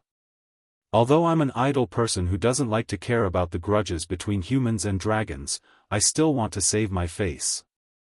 I don't want to be scolded behind my back when I walk on the streets in the future. Hey, look, isn't that the person who raised Li Bu?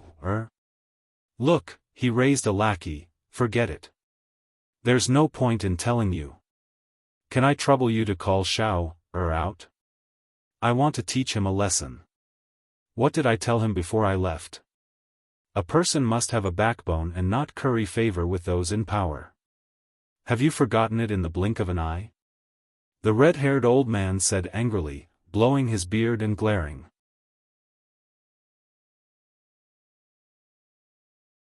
Chapter 25-40.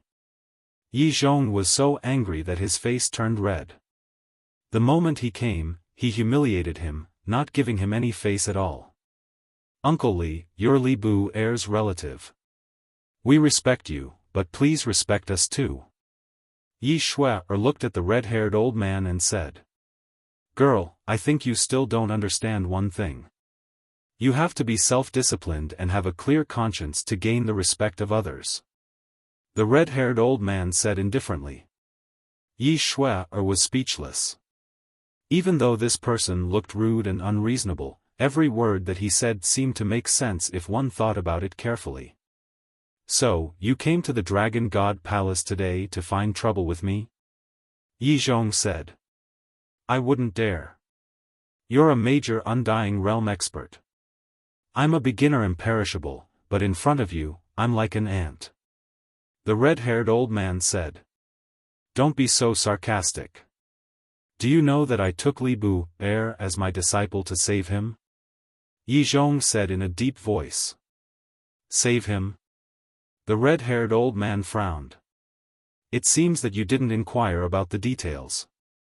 If it weren't for me, Li Bu-er might have died in the hands of the dragons.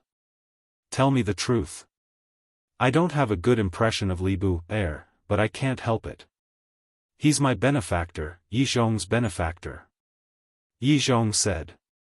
"Benefactor? What's going on?" The red-haired old man frowned. "He saved my father's life. Otherwise, do you think I would help him?" Yi Zhong sneered. "I didn't expect you to be someone who knows how to repay kindness."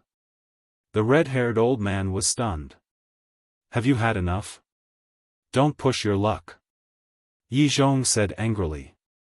"Don't be angry, don't be angry. Since you're helping him, then let's forget about this matter. But I still hope that you can think about it. After all, you still have a granddaughter. You can't let your granddaughter be criticized by others when she goes out in the future. All right then. I'll be leaving first.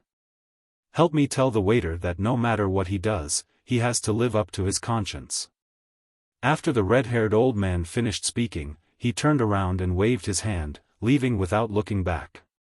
Leaving just like that? Yi Shui stared at the red-haired old man's back in shock. Yi Zhong clenched his fists tightly, a cold light flashing in his eyes. If it wasn't for Li Bu, it would be impossible for him to leave this place alive.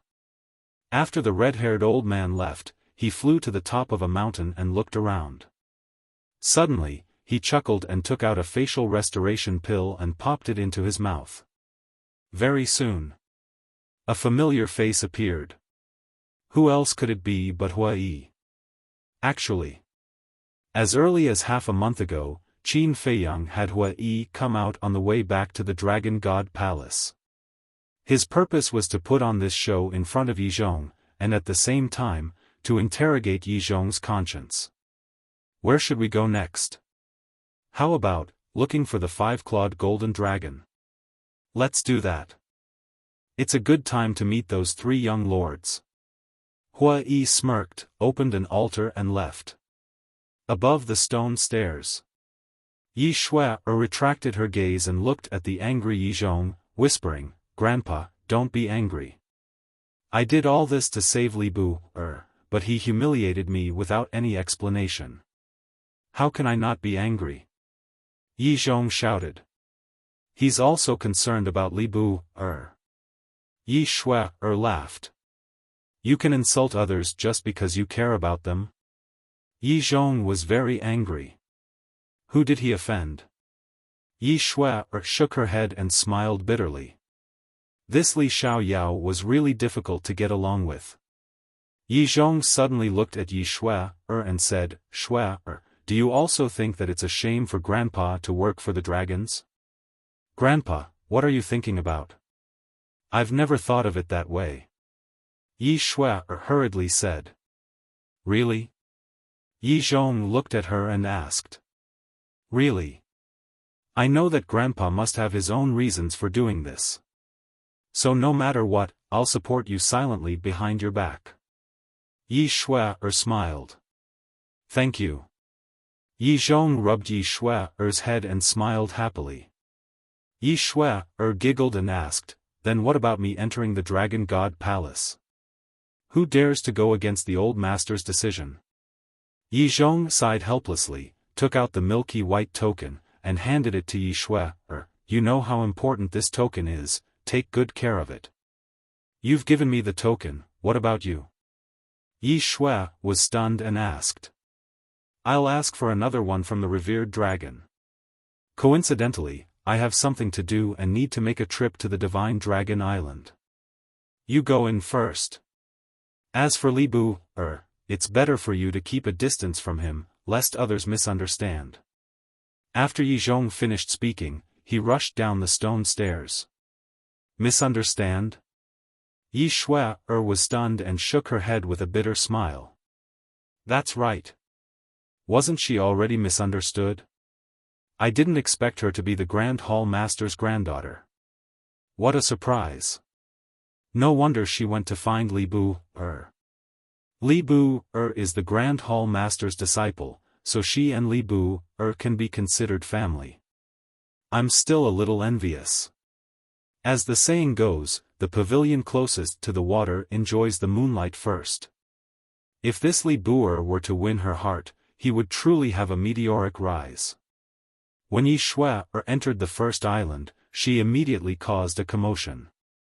Her identity had also been spread around by those disciples, and everyone knew about it. In the valley, outside the cave, Qin Feiyang looked at Yi Shui, who descended from the sky and said, "Why are you here at the Dragon God Palace again? Why? Am I not welcome?" Yi Shui smiled sweetly. "I'm not the master of the Dragon God Palace, so what if I'm welcome? So what if I'm not welcome?" Qin Feiyang shook his head. Yi Shui smiled and said, "I just saw Uncle Li Xiaoyao." "Really? Where is he now?" Qin Feiyang looked very excited. He left again. Yi Shui shrugged. Left?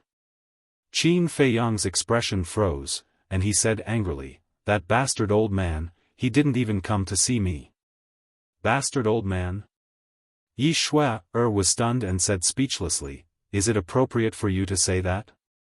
He's a bastard old man to begin with, what's wrong with that?" Qin Feiyang coldly snorted. Yi Shui couldn't help but laugh, shook her head and said, "He just scolded my grandfather." "It can't be." Qin Feiyang asked nervously, "What did he say?" "It's nothing. It's just that my grandfather is the dragon's dog," Yi Shui said. The corner of Qin Feiyang's mouth twitched slightly. Hua Yi, this guy was really bold. Yi Shui smiled and said, "Don't worry, grandfather didn't care much." "That's good."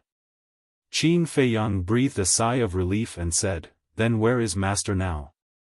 "He went to Divine Dragon Island," Yi Shui said. Qin Feiyang's pupils shrank, and he asked calmly, "Why did master go to Divine Dragon Island?" "It seems like there's something, but I'm not sure what it is." Yi Shui shook her head. Qin Feiyang didn't ask any more, and said, "Then why did you come to the Dragon God Palace?" Yi Shui smiled and said, "From now on, we're from the same sect. Please take care of me, little junior brother." "Same sect?" Qin Feiyang was stunned. "Surprised?" Yi Shui said. "Quite surprised." Qin Feiyang shook his head and smiled, and said jokingly, "But the word little junior brother is inappropriate, right?" "Why is it inappropriate?" Yi Shui looked at him in confusion. Qin Feiyang said playfully, "No matter what, I'm your grandfather's disciple. According to seniority, I'm from the same generation as your father. Shouldn't you dream on?"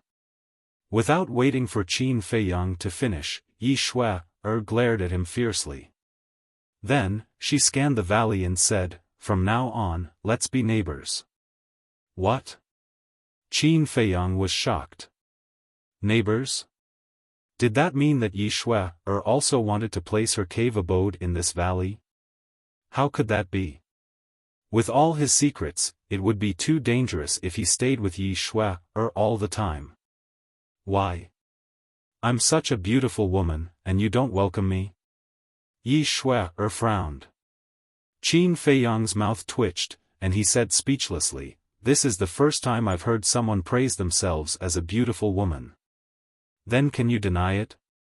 Yi Shui looked at him mockingly. Qin Feiyang smiled bitterly. He couldn't deny that Yi Shui was indeed beautiful. She was like a snow lotus, sacred and elegant. However, they couldn't be neighbors. "Shui, look, your master's granddaughter. You have a noble status. How can you live in such a place? Your cave abode must be on the 10th island. Only the 10th island is worthy of you." Qin Feiyang said with a smile. "Aren't you grandfather's disciple too? If you can live here, why can't I? Besides, grandfather asked you to go to the 10th island. Didn't you refuse?" Yi Shui pouted. Qin Feiyang didn't know how to respond for a moment. "Cut the crap. Hurry up and help me open up a cave abode." Yi Shui scanned the valley and finally pointed at the opposite side of Qin Feiyang's cave abode. "Let's do it there. Aren't you afraid that others will misunderstand that there's something between us?" Qin Feiyang was helpless. "What's there to be afraid of?" Yi Shui said with a faint smile. Qin Feiyang sighed silently. It seemed that this woman was determined to build her cave abode in the valley. Wait a minute. This woman couldn't have been ordered by Yi Zhong to spy on him, right? That didn't seem right. The woman in white and the 10th elder had already verified his identity. Hua Yi had also disguised himself as Li Xiaoyao to look for Yi Zhong. No matter how cautious someone was, they would definitely believe it. It seems that I have to change my paranoia. Qin Feiyang muttered to himself and flew to the opposite side helplessly to open up a cave abode for Yi Shui-er. Yi Shui-er stood at the side and looked at him with a smile. "Hey, don't just watch. Come and help." "Whose cave abode will it be?" Qin Feiyang was speechless. Yi Shui said with a smile, "I'm just a weak woman. How dare you ask me for help? You're weak?" Qin Feiyang's face darkened. Her cultivation was higher than his, but she was weak? Women were indeed the most difficult creatures to deal with in this world. A moment later, the cave abode was finally opened. "Next, you can slowly arrange it. Also, if there's nothing else, don't look for me on the opposite side. I have to cultivate in peace." After Qin Feiyang finished speaking, he didn't wait for Yi Shui-er's reply and rushed into his cave abode. "Am I that scary?" Yi Shui-er turned around and looked at the cave abode on the opposite side in a daze. She couldn't help but doubt her charm. You're tuning into the Xiaofan's Wuxia Tales YouTube channel. Don't forget to subscribe and join us on this journey to catch the most captivating stories.